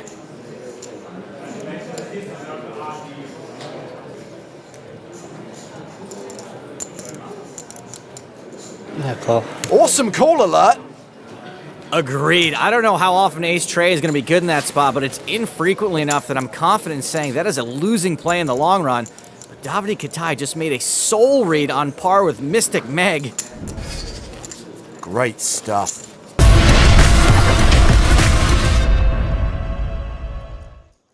So, spoiler alert, Davide Katai went on to win EPT Berlin that year, 2012. And Griffin, I assume you picked that because you just love the hero call on the river.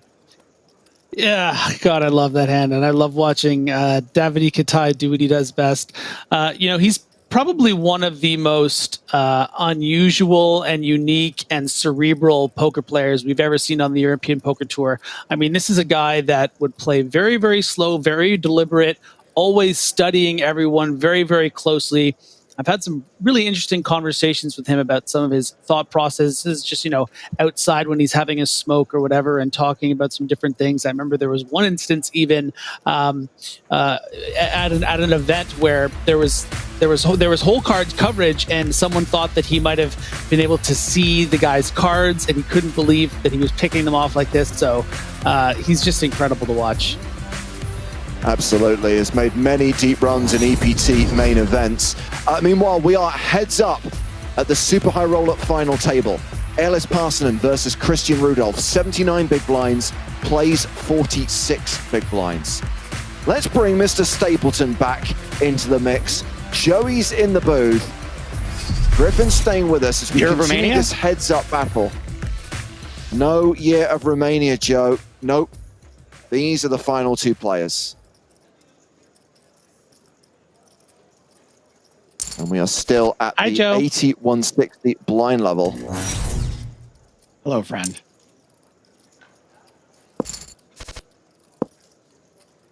Oh, that's a nice start. Trip 8 for Christian Rudolph.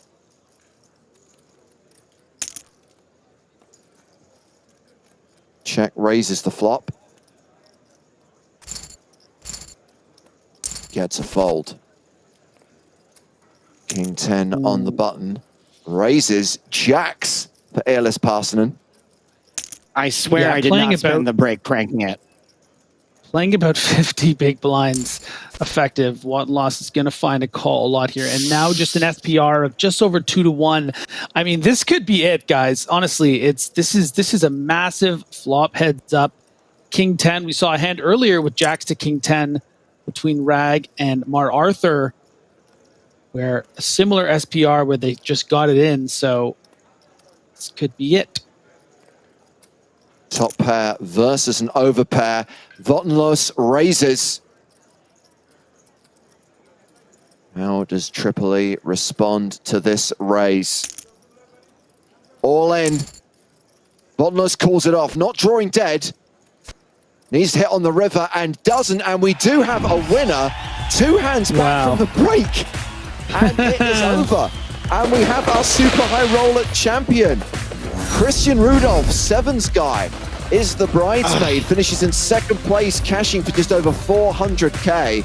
It is Ellis Parsonen, the Finnish pro, who takes down this 25K event, claiming the trophy and the first prize of nearly $540,000, more than $500,000. I don't know, when we came back from break, we saw the chip stacks and I thought, it's relatively deep. I thought that they were going to play a decent session there, Griffin. Didn't expect it to be over so quickly, but you get a setup like that, what are you going to do?